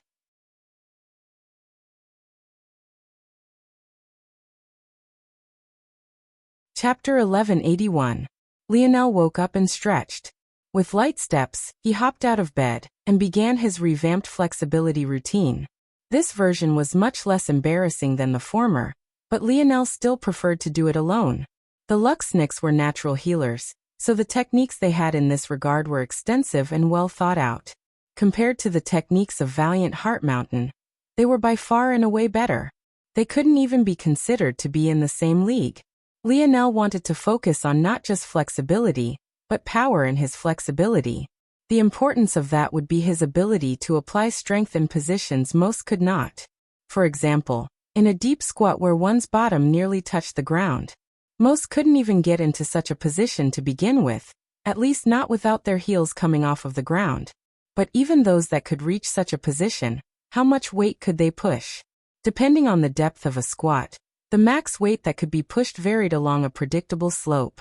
What Lionel wanted to was eliminate this weakness as much as he could, and to do so with every similar type of movement as well. To perfectly fuse flexibility and power, that was his ultimate goal, and he was well on his way. Lionel jumped to his feet, and felt like a spring was coiled within his body. His joints felt good, his ligaments and tendons felt smooth, and his muscles felt explosive. Better yet, his mind was in its prime. Every breath of air felt fresh and beautiful. Time to go. Lionel slipped on a pair of sweatpants and a crisp t-shirt. He no longer bothered with shoes these days as his body was already stronger than any shoe sole to begin with. On top of that, using his own 2 feet not only made him more sensitive to certain changes, but Lionel also felt more flexible in his movements. He smiled lightly to himself, running his fingers through his pale violet hair. Today should be fun. The latest _AP_SODIes are on the website. The young geniuses of Earth, though they had mostly failed in the first day, still came out to support in full force during the second day. Not only were they here in solidarity, but they also wanted to see the true extent of prowess the geniuses of the sector had to offer. Like this, they would know exactly how much further they had to go. The boys seemed intent on watching Lionel from time to time, almost as if to check if he was truly okay. None of them knew what happened at the Viola estate a few days prior, but they believed that Aina had likely gotten married. Still, Lionel continued to act the same way he always had. He laughed and joked with the others as though this matter truly had nothing to do with him. This allowed them and Lionel's grandmother to sigh a breath of relief. There were many people who would bloviate and draw a line on their self-worth. But when push came to shove, they would still allow others to steamroll over them. At least for now. It seemed that Lionel had not regretted his decision and could still function happily. What they didn't notice, though, was that Lionel had raised an internal eyebrow upward. Due to his plan to deal with Aina's father, Lionel had split much of his attention to focus on the arena and its people. He not only needed to locate him, but he also needed to find the opportune moment to act. Emil hadn't been among the Viola family members previously, so Lionel was effectively scanning the whole arena for someone who should match his description. Lionel was certain that he would have red hair and eyes. In addition, he should have an energy signature similar to that of the other Brazingers he had met. But what Lionel didn't expect was the oddity of the arena. For one, there were far too many people on high alert as though they were waiting for the other foot to drop. They were either whispering amongst themselves, looking toward the entrances, or even muttering to themselves. Secondly, the Montex family region seemed to have several individuals walking on pins and needles. Many of them had nervous or fidgeting expressions that only calmed after they reached the arena. But even then, the elders all seemed to have heavy looks on their faces. And lastly, the Viola family region, which should have been filled to the brim, was decidedly empty. Visit. For a better user experience, Lionel narrowed his eyes. It couldn't have been more obvious to him that something big had happened. There was no way that the Viola would miss such an opportunity. And considering the relaxed air and smiles around the Luxnix family, he had a guess as to what might have happened as well. A grand event like a wedding is indeed a good chance to catch a family of such great stature off guard. The Luxnix have been biding their time for 3 generations, so maybe they thought this was the perfect opportunity. But what does this mean for Aina's father? He was their vassal, so he probably had to fight as well. If he died, did the tablet fall into the hands of the Luxnix? This was possible, probable even. If it was true, it would make things a lot more complicated. Rather than defeating one person, he would have to deal with a whole family, all while trying to outpace what growth they'd have with a tablet. That would be a tall mountain to climb. Lionel had hardly finished this thought when his internal sight flickered once more. His brows couldn't help but furrow in slight confusion. Aina, Savon, Yuri and Emil were right there, seated together along with the commoner ranks. The only difference was that all four were wearing masks. Did they manage to escape?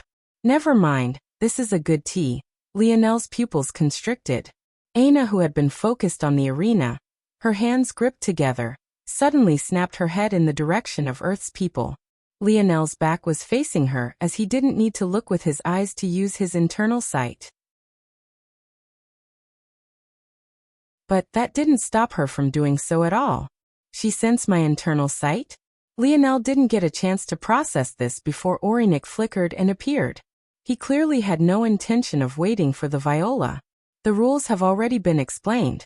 Day 2 will be a round-robin style tournament. Your performance will be vetted to decide upon the third and final day. The billboard will decide your groups. The latest _AP_SODIs are on the website. The flickering of the board began. There were only 300 individuals who made it past the first day, and each round-robin group would have 20 individuals. It also seemed that due to the fact these groups were smaller this time, all 15 groups would be going at the same time. Lionel looked up to spot his number, only for his eyes to narrow even further. Though there were no names, Lionel's memory was simply too good. Of the 300 participating, he knew the numbers of them all. Even if he didn't, he could recognize the energy signature of the force that made up their numbers. In his group, 1, Lionel Morales 2, Higlis Montek 7, Isaac Arundo 13, Richard Viola 17, Siller Luxnix. The latest _AP_SODIs are on the website. 20 Aina Brazinger.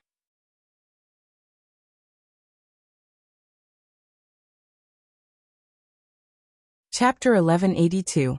Lionel didn't spend very long looking at the billboard of motes of light. As easily as he had memorized the numbers of everyone, he had also memorized his own group just as quickly. Instead, his mind was still spinning. Before lifting her curse, Aina's mind was the weakest part of her by far. After she accidentally absorbed his blood during a particularly rough session, they stumbled upon a cure for her curse. Back then, Aina had chosen to keep a small piece of her curse with her, because it was useful for her training. But by then, everything was already perfectly under control. Lionel remembered that her mental coercion was so powerful back then that it not only affected him, but she found it difficult to control as well. With such powerful suggestion, even if Aina had been an ugly woman, there would have been lines of men wrapping around several planets waiting to do her bidding. When such mental coercion was fused with her top-tier genetics, well, the results spoke for themselves. It was actually thanks to Aina that Lionel grasped how to use his king's might so quickly. That sort of coercive ability on the world was something that he had gotten a front-row seat to every day until Aina finally learned how to control it. But even then, the change hadn't been to the point where Aina had overtaken Lionel in matters of the mind. After all, Lionel was at the peak of the fifth dimension in these matters. In fact, he was more accurately at a pseudo-sixth-dimensional state, thanks to awakening his wisdom branch so early. For Aina to be able to sense his internal sight so easily, in order to remain as stealthy as possible, Lionel had chosen to strip his internal sight of much of its strength. The reason why he could only tell that people were whispering amongst themselves and muttering, but he couldn't hear exactly what they were saying, was because he had stripped his internal sight of that ability to make it less obvious. And yet, she had still sensed it. Of course, now Aina was well into the fifth dimension. The gap between his mind and hers then, versus it now, was much smaller. But still, visit. For a better user experience, this makes things more complicated, but it isn't impossible. She reacted, but her father didn't. That means that her mental coercion and strong mind aren't a shared strength of their lineage factor, so it's still possible. In that case, isn't there a perfect opportunity? I'll just wait until she's fighting a battle to make a move. Aina? Is something wrong? Savon's voice snapped Aina awake. No, it's nothing. I hope my group isn't too hard. Savon laughed self-deprecatingly. They really made it hard with these numbers. I have no way of knowing who I'm matching up against. Aina smiled. You're very strong. I think you'll do great. Aina didn't need to lie. Savon was indeed very powerful. Though far weaker than herself, Savon was still a talent of Earth. After so long on a sixth-dimensional world, The amount of potential she had unearthed was astounding. Plus, Savon had a great amount of battle prowess because she had already become used to surviving on her own. Aina was very confident in her friend. The latest _AP_SODIES are on the website. The billboard flickered once more. This time, choosing the first set of matches. A total of 30 numbers lit up, preparing the crowd for 15 matches at once. Oh, seems like it's my turn already, Lionel thought to himself. I'll be back, he said with a smile. Lionel's flickered, a small circle of dust being left where he once stood.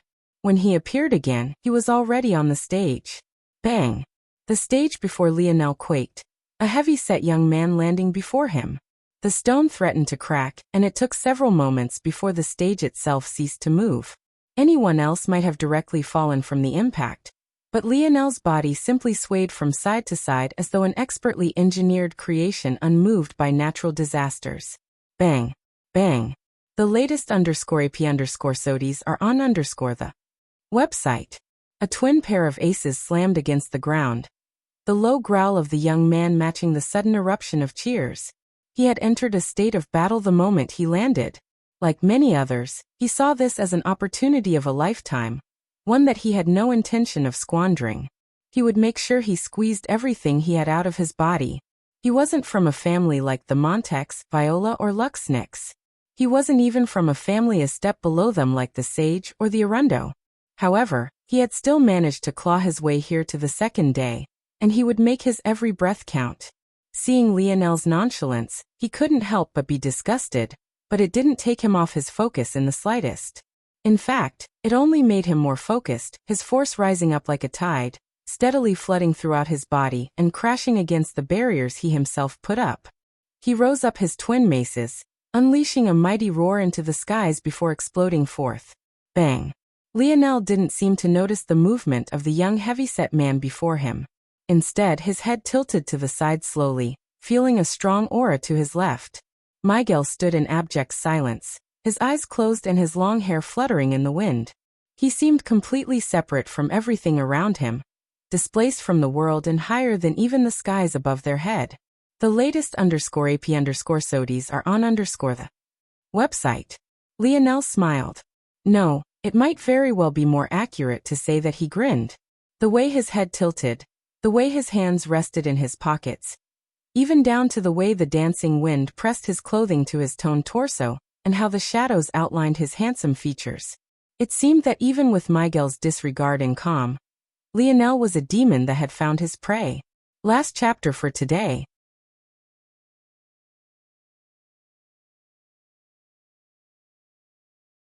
Chapter 1183. Hughawk charged forward like a raging bull. The air formed a semi-spherical curtain around him, his speed and mass so disproportionate that sparks flew in the air. To his back, his maces followed, sparking as they clashed with the wind. In the blink of an eye, he appeared before Lionel, his shoulder swinging as though it was nothing more than a lever. The flexibility was obscene and the power behind it was even more so. At that moment, Lionel's gaze shifted from Miguel back to Hughawk. His gaze was frighteningly cold, and his body was completely unmoving. However, if one ignored the commotion around him and paid attention to the ground beneath his feet, it would be possible to see his toes hooking downward with such force that 10 holes surrounded by spiderweb-thin cracks had appeared. The deepest and most important things to Lionel were respect and persistence. Even if he felt his opponent was far weaker than him, he would give them their due respect. Miguel was one matter, a matter he would deal with in due time. However, Hughawk was a different matter entirely. Lionel's entire demeanor changed in a matter of a fraction of a moment. The last 3 meters between himself and Hughawk happened within the blink of an eye to everyone else. But to him, everything had slowed so considerably that he could see the fierce twinkling light in his opponent's eyes. He could see the sizzling heat of the swinging mace as it scorched through the atmosphere as though a falling meteor. And he could see the steady drum of determination that reverberated through Hughawk's heart. The mace appeared right above Lionel's head, its leading spike barely half a foot from connecting. It was then that Lionel moved. The latest _AP_SODIES are on the website. His right foot swiveled backward in a quarter circle, shifting his body to the side and allowing the mace to whiz right by him. The harsh whistling was so grating on the ears that a lesser person with a weaker body might have felt their ears burst. But Lionel had already reacted. His anchor foot remained down, his right foot moving again and lifting into the air, stepping down with a vicious momentum. The descent of Lionel's soul made the previous meteoric assault of Huggix may seem like nothing more than child's play. There was something about the timing of Lionel's movements that felt incomparably smooth, something about the ease and conservation of energy that seemed especially beautiful. He was like a well-oiled machine, using only as much as he needed and nothing more. Bang! The polearm of the mace met Lionel's stomp. The instance was so perfectly timed that the mace had just crashed into the stage's stone platform. The result was Lionel's strength fusing with Huggix's own, causing the latter's expression to change. Hug felt his wrist nearly break, the skin of his fingers and palms suddenly experiencing so much pressure that they ripped free from his muscle and bone, sending a shocking pain to his brain so severe that he froze for just a moment. The result was him missing a counter opportunity with his second mace even as he lost his grip on the first, his hand turning into a bloody mess. Bang. Visit. For a better user experience, the stage imploded, a cloud of dust, rock and bits of stone rising into the air. But that only hid the muffled bang that happened an instant afterward. The crowd was stunned to find Huggix's body flying out faster than it had come rampaging in. He shot out of the plume of debris so quickly that it became immediately obvious that he had lost consciousness. The steel metal plate he wore on his chest was completely crumpled, a hole the size of a fist becoming its new centerpiece. Hug crashed outside of the arena, his mouth violently erupting with a pillar of blood. There was no doubt who had won the battle. But by this point, Miguel was already stepping off of his stage, his opponent standing frozen in place. For a long while, the young woman didn't move, her expression staring out into blank space. Moxie. It was unknown who had called out this name, but it became like a trigger for a chain reaction. The young woman's body crumbled piece by piece, her expression becoming one of helplessness and sadness in her final moments. It felt as though she wanted to ask, "Why did you have to kill me?" But whether because she didn't have the strength to do so, or realized there wasn't much of a point, she reserved the last of her strength to die with dignity. The latest _AP_SODIES are on the website. Her face wilted and collapsed into a pile of ash, fluttering into the wind. Lionel watched this with silence. He too could have killed his opponent easily. It was only a matter of using a little bit more force or a slight manipulation of his force. He hadn't done so because he didn't see the point. When he fought large groups of people, killing as a deterrent, and to ensure the safety of his life was one matter. He had learned to accept that this was necessary and began to live with the result. However, in a one-on-one battle where there were no variables to account for outside of the man right before him, not to mention the fact they didn't have a grudge, he couldn't help but think, why? Were lives really so worthless? Did they not mean anything? Even if they couldn't defeat you, couldn't they have still fought for their dreams against others?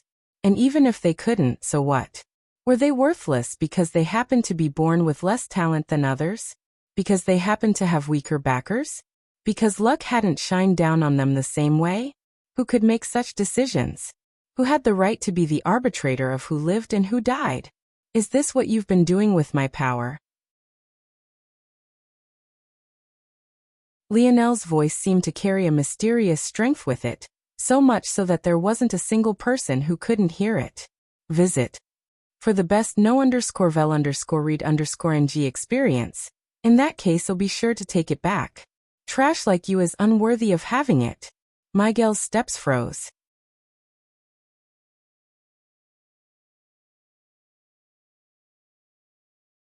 Chapter 1184. Published at 2nd of September, 2022, 5:05 and 18 seconds AM. Chapter 1184. Said nothing. If audio player doesn't work, press stop then play button again. Chapter 1184. Said nothing. Miguel's head turned, his golden gaze meeting Lionel's pale violet irises. For a moment, the world turned still, a hollow clash reverberating before what sounded like the roar of dragons, and the cry of phoenixes resonated through the air. Though, it was difficult to tell if this was truly what was happening, or if it was simply an illusion created by the thumping hearts of those spectating. It felt as though the other still ongoing battles were meaningless, as though what remained of the selection had suddenly become a poor attempt at extending vacant, vacuous entertainment, when the true root of what they wanted to see was already right before them. Lionel might have still stood on his stage while Miguel had already stepped down from his own. And yet, their gazes still somehow felt level. A thick violet aura hung around Lionel, a dense golden fog hanging around Miguel. The trembling of planet Luxnix itself seemed to shock people awake from their stupor. Their grips on the armrests of their chairs and the erratic beating of their arms suddenly jumping forward several levels in strength. Then it all vanished at once. The two looked away almost simultaneously, Lionel stepping down from his stage and walking toward Earth's geniuses while Miguel walked toward the Luxnix. At their closest, their shoulders practically brushed against one another. But by their reactions, one would have never guessed such a thing.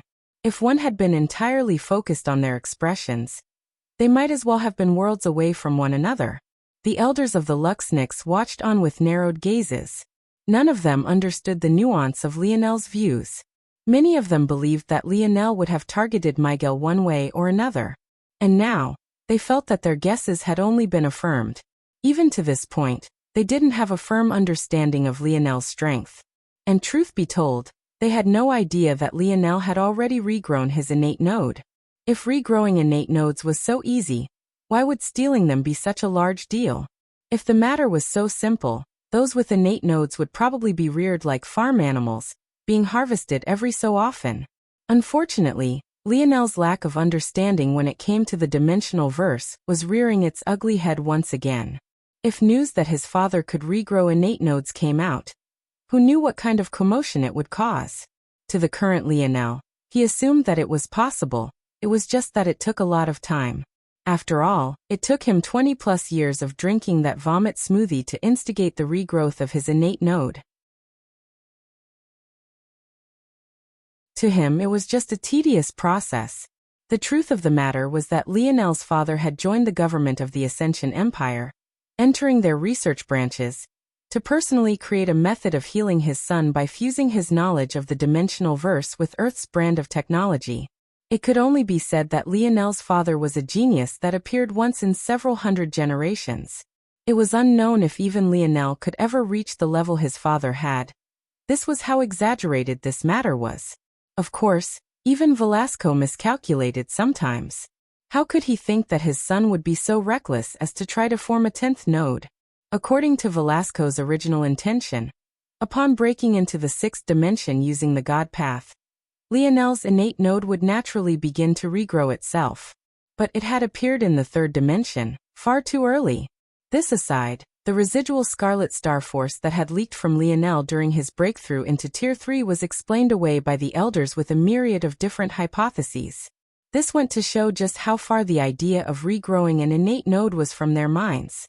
Now that they heard Lionel's words, they all believed that Lionel wanted to take his innate node back, something that left their brows furrowed and their gazes cold. But when they realized that Lionel had just antagonized Miguel when the latter had cared little for him before, and how Lionel was merely at Tier 3 while Miguel could step into the 6th dimension whenever he wanted, they relaxed their murderous intentions. There was no need to antagonize the Void Palace when this matter would be easily dealt with by Miguel. Lionel returned to sit by his grandmother's side with a smile on his face. It was as though what had happened previously hadn't occurred at all. Little Leo, you need to be careful. Scarlet Star Force is very dangerous. It's one of the only forces I know that can cause damage to higher dimensional beings, even in a lower dimensional state. And if it's at the same level, I don't know if there's a defense that can stop it if it's not constructed by a force on the same, or near the same level. Lionel blinked. You don't have to worry, grandmother. I know. I actually don't feel much danger from him at all. If anything, Aina is stronger than him. Rija's brow furrowed. Her senses were sharper than Lionel's, and her internal sight was far stronger. She was absolutely certain that Miguel was still stronger than Aina was. So, why would he say something so reckless? Her grandson didn't seem like the type to mindlessly boast. She opened her mouth to say something else, but in the end she just sighed. She was still only just beginning to form her relationship with Lionel. She felt like she was walking on eggshells, not because she was scared of her grandson, but because she was afraid to say something that overstepped her bounds. She shook her head and made a decision. If Lionel was really in danger fighting Miguel, even if it meant offending the Void Palace, she would still move. She would rather lose her life than allow any harm to come to her grandson. The battles raged on, and Arnold and Milan eventually got their turns. As one might expect, they didn't perform astoundingly, but they didn't perform poorly either, each winning about 30 to 40% of their matchups. Since performance was based on evaluations and not raw numbers during the second day, they might get a pass due to their low strength. Of course, Elther, Carolus and Noah performed even better than this. Soon, it was Aina's turn to step onto the arena once again. Lionel's gaze sharpened. Let's hope this works. Numerous small crystalline spiders formed on his palm. Roja raised an eyebrow, but said nothing in the end.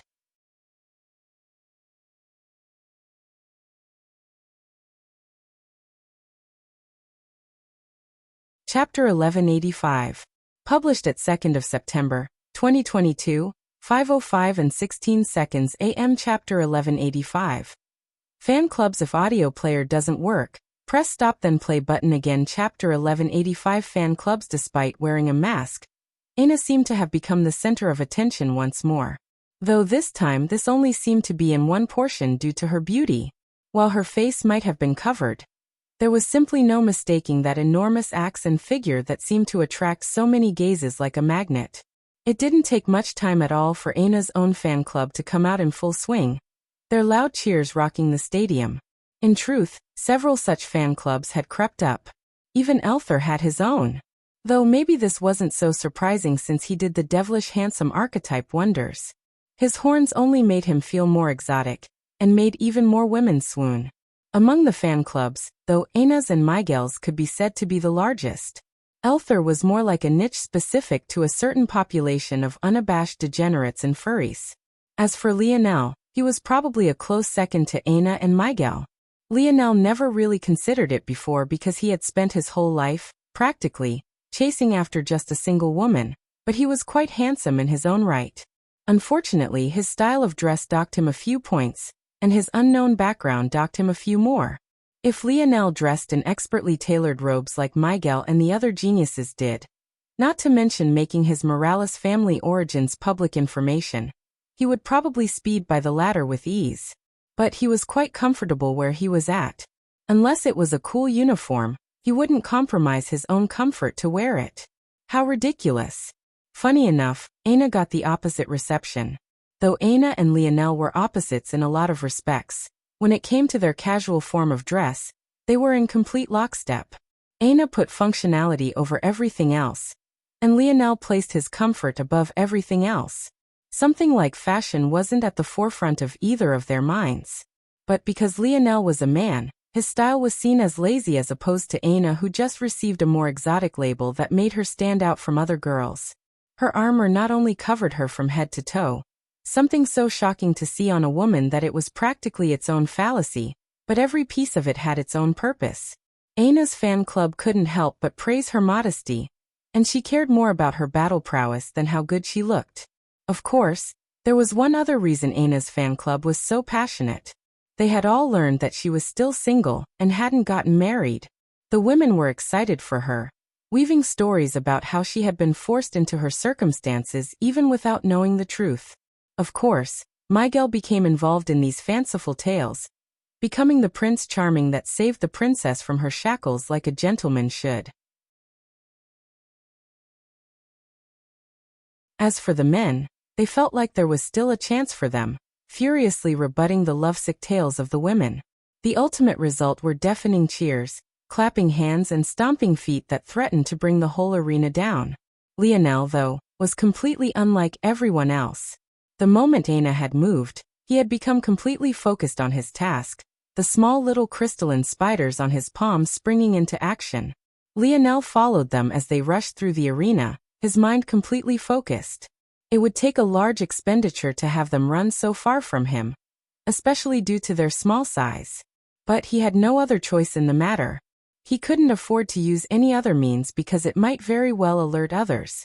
If there were spatial fluctuations and it was picked up by the members of the Void Palace, they might assume the worst and think Lionel to be cheating. Though it would be quite obvious after an investigation that he wasn't, he preferred to not have to deal with such a difficulty at all.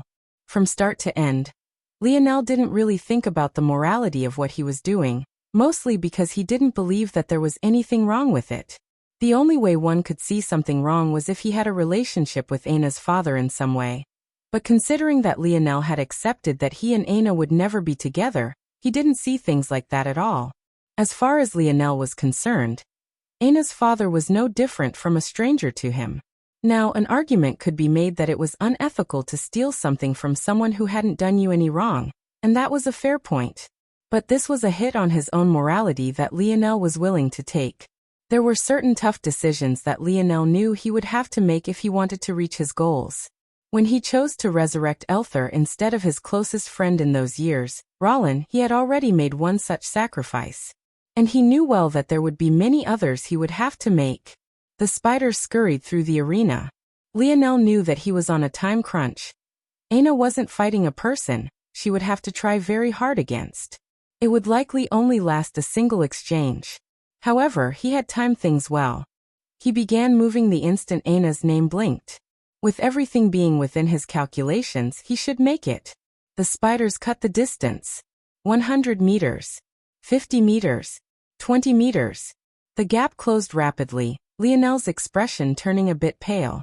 The distance between them was at least a kilometer to begin with. But with the size of the spiders, it felt like 100 times that. We made it.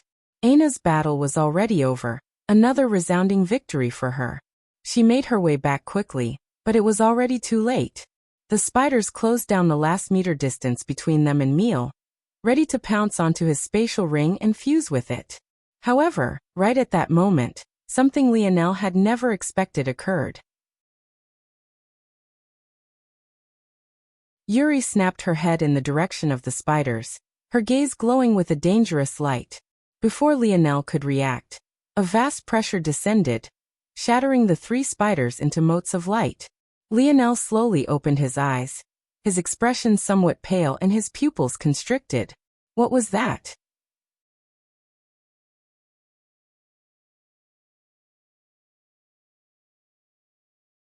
Chapter 1186. Published at 2nd of September 2022, 5:05 and 15 seconds AM. Chapter 1186. Line of thought: if audio player doesn't work, press stop then play button again. Chapter 1186. Line of thought. Lionel took a deep breath, surging tides of force coming in from all directions to replenish his stamina. Thanks to his stars, even though Lionel couldn't make use of the golden-scaled koi fish without breaking the rules, Lionel's personal ability to replenish stamina was exceptional. It would at most take him a few dozen minutes to fully recover. Still, his mind was wandering elsewhere as the battles raged on. He hadn't expected that after he circumvented the problem of Aina, that he would run into another stone wall. The problem of the spiders being destroyed wasn't actually much of an issue. They were just beast constructs, their death wouldn't harm Lionel in any way. But in that moment, Lionel's own internal strength had almost been harmed. Had he not been fast enough, not only would Yuri's internal sight have damaged his own, but she would have also been able to trace those spiders back to him. Lionel's brow couldn't help but furrow before he leaned back inside. The dimensional verse was much larger than he gave it credit for.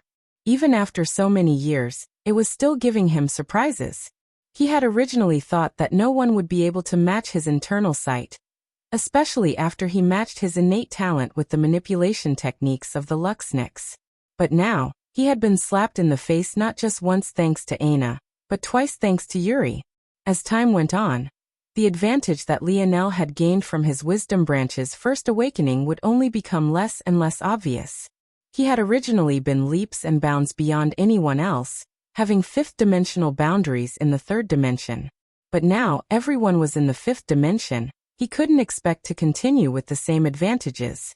Or, he would have to forge new advantages for himself. I need to step into the third awakening of the wisdom branch soon, Lionel thought to himself. This was the first time Lionel actively wanted his Luxnix lineage factor to progress faster.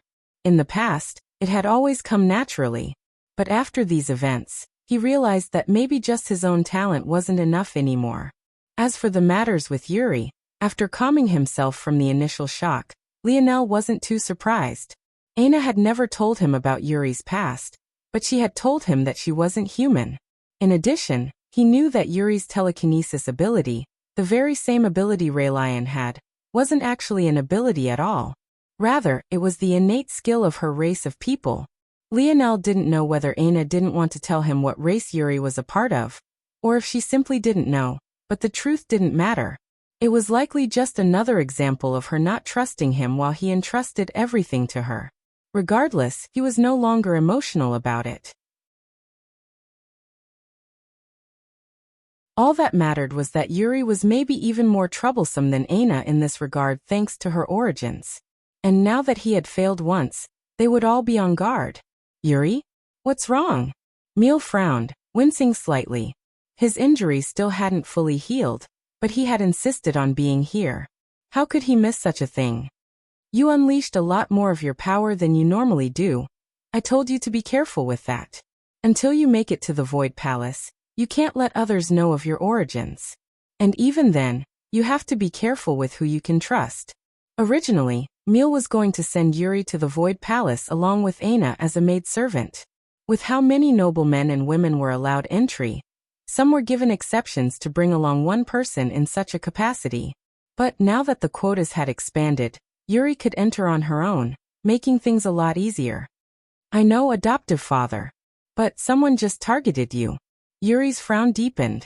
Her adoptive father had always made her keep a very low profile for her own safety.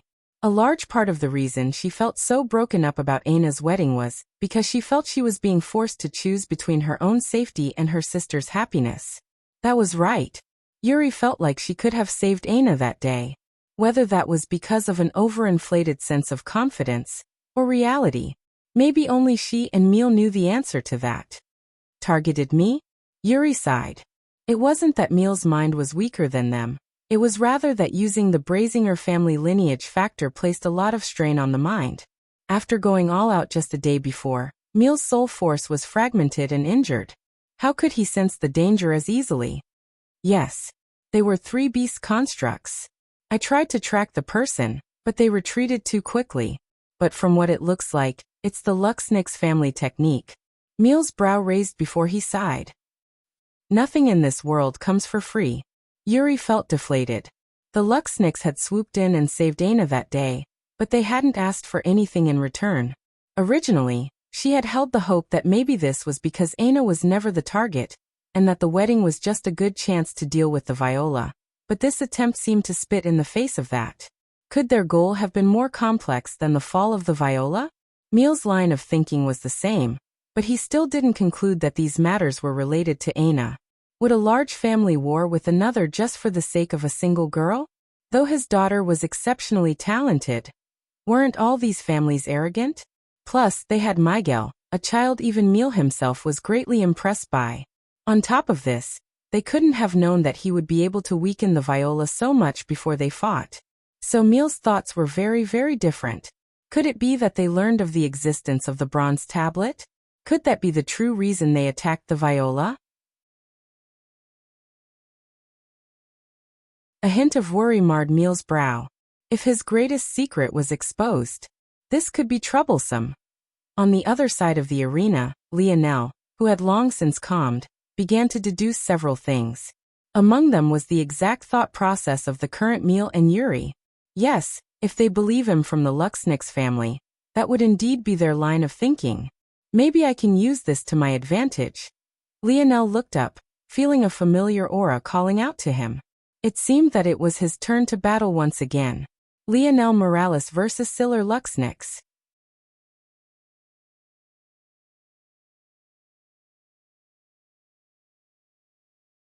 Chapter 1187. Published at 2nd of September, 2022, 5:05 and 14 seconds AM. Chapter 1187.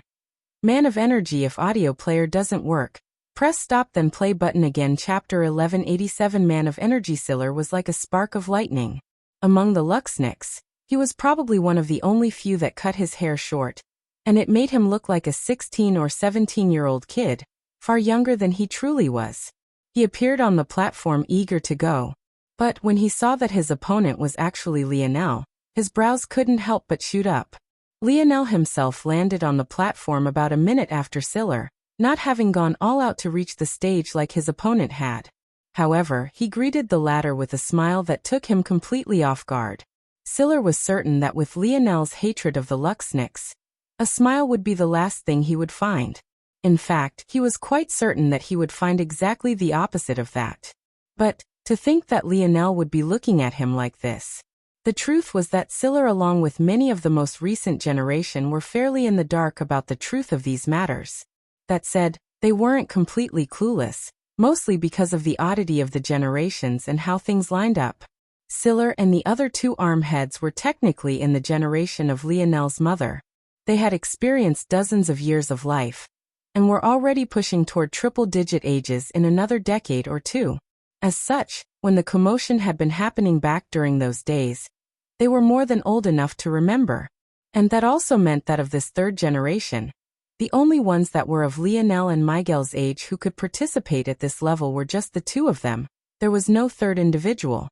This was to say that Siller knew that Lionel's name had been stricken from the family records.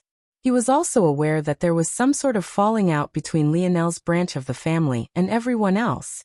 But he had always assumed that this was because Lionel's mother had ignored the family's wishes and married out. As for the truth, among the youths, maybe only Miguel was aware. But that was because the innate node was actually within his body. I didn't expect you to be smiling in this situation. Siller tilted his head to the side as though curiously observing Lionel. The other battles had already begun, but the two of them had yet to move a single inch. And what situation is that? Lionel asked. Well, facing an enemy. Siller was a bit confused by Lionel's response. An enemy? Lionel thought for a moment. I don't really see it that way. Siller's brow rose. Is that because you beat Elodie so you don't really think of me like a rival? That would be a mistake. You're my junior, so I don't mind giving you a few pointers. In the dimensional verse, how powerful you are is sometimes less important than how your abilities match up to someone else.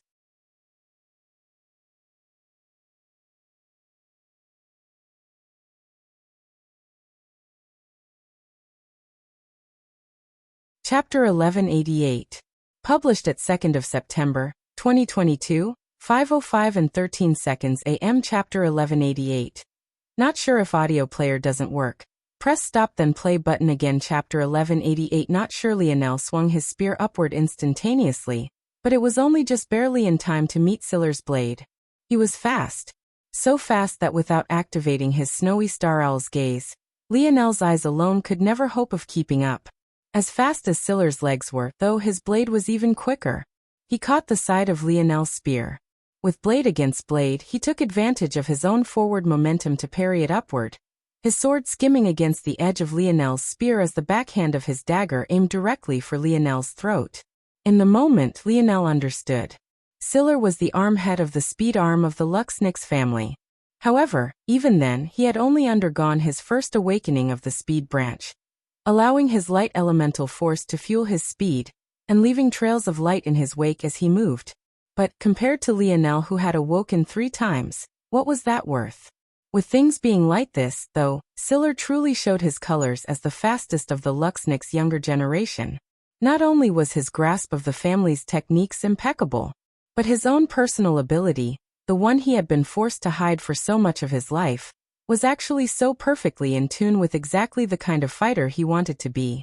While it seemed like Siller was an elemental speedster, this wasn't the case at all. Rather, he was a special type lightning user. His lightning wasn't the destructive type, nor was it a speedster type, it was an energy type. His lightning was able to fuel his body and give him strength.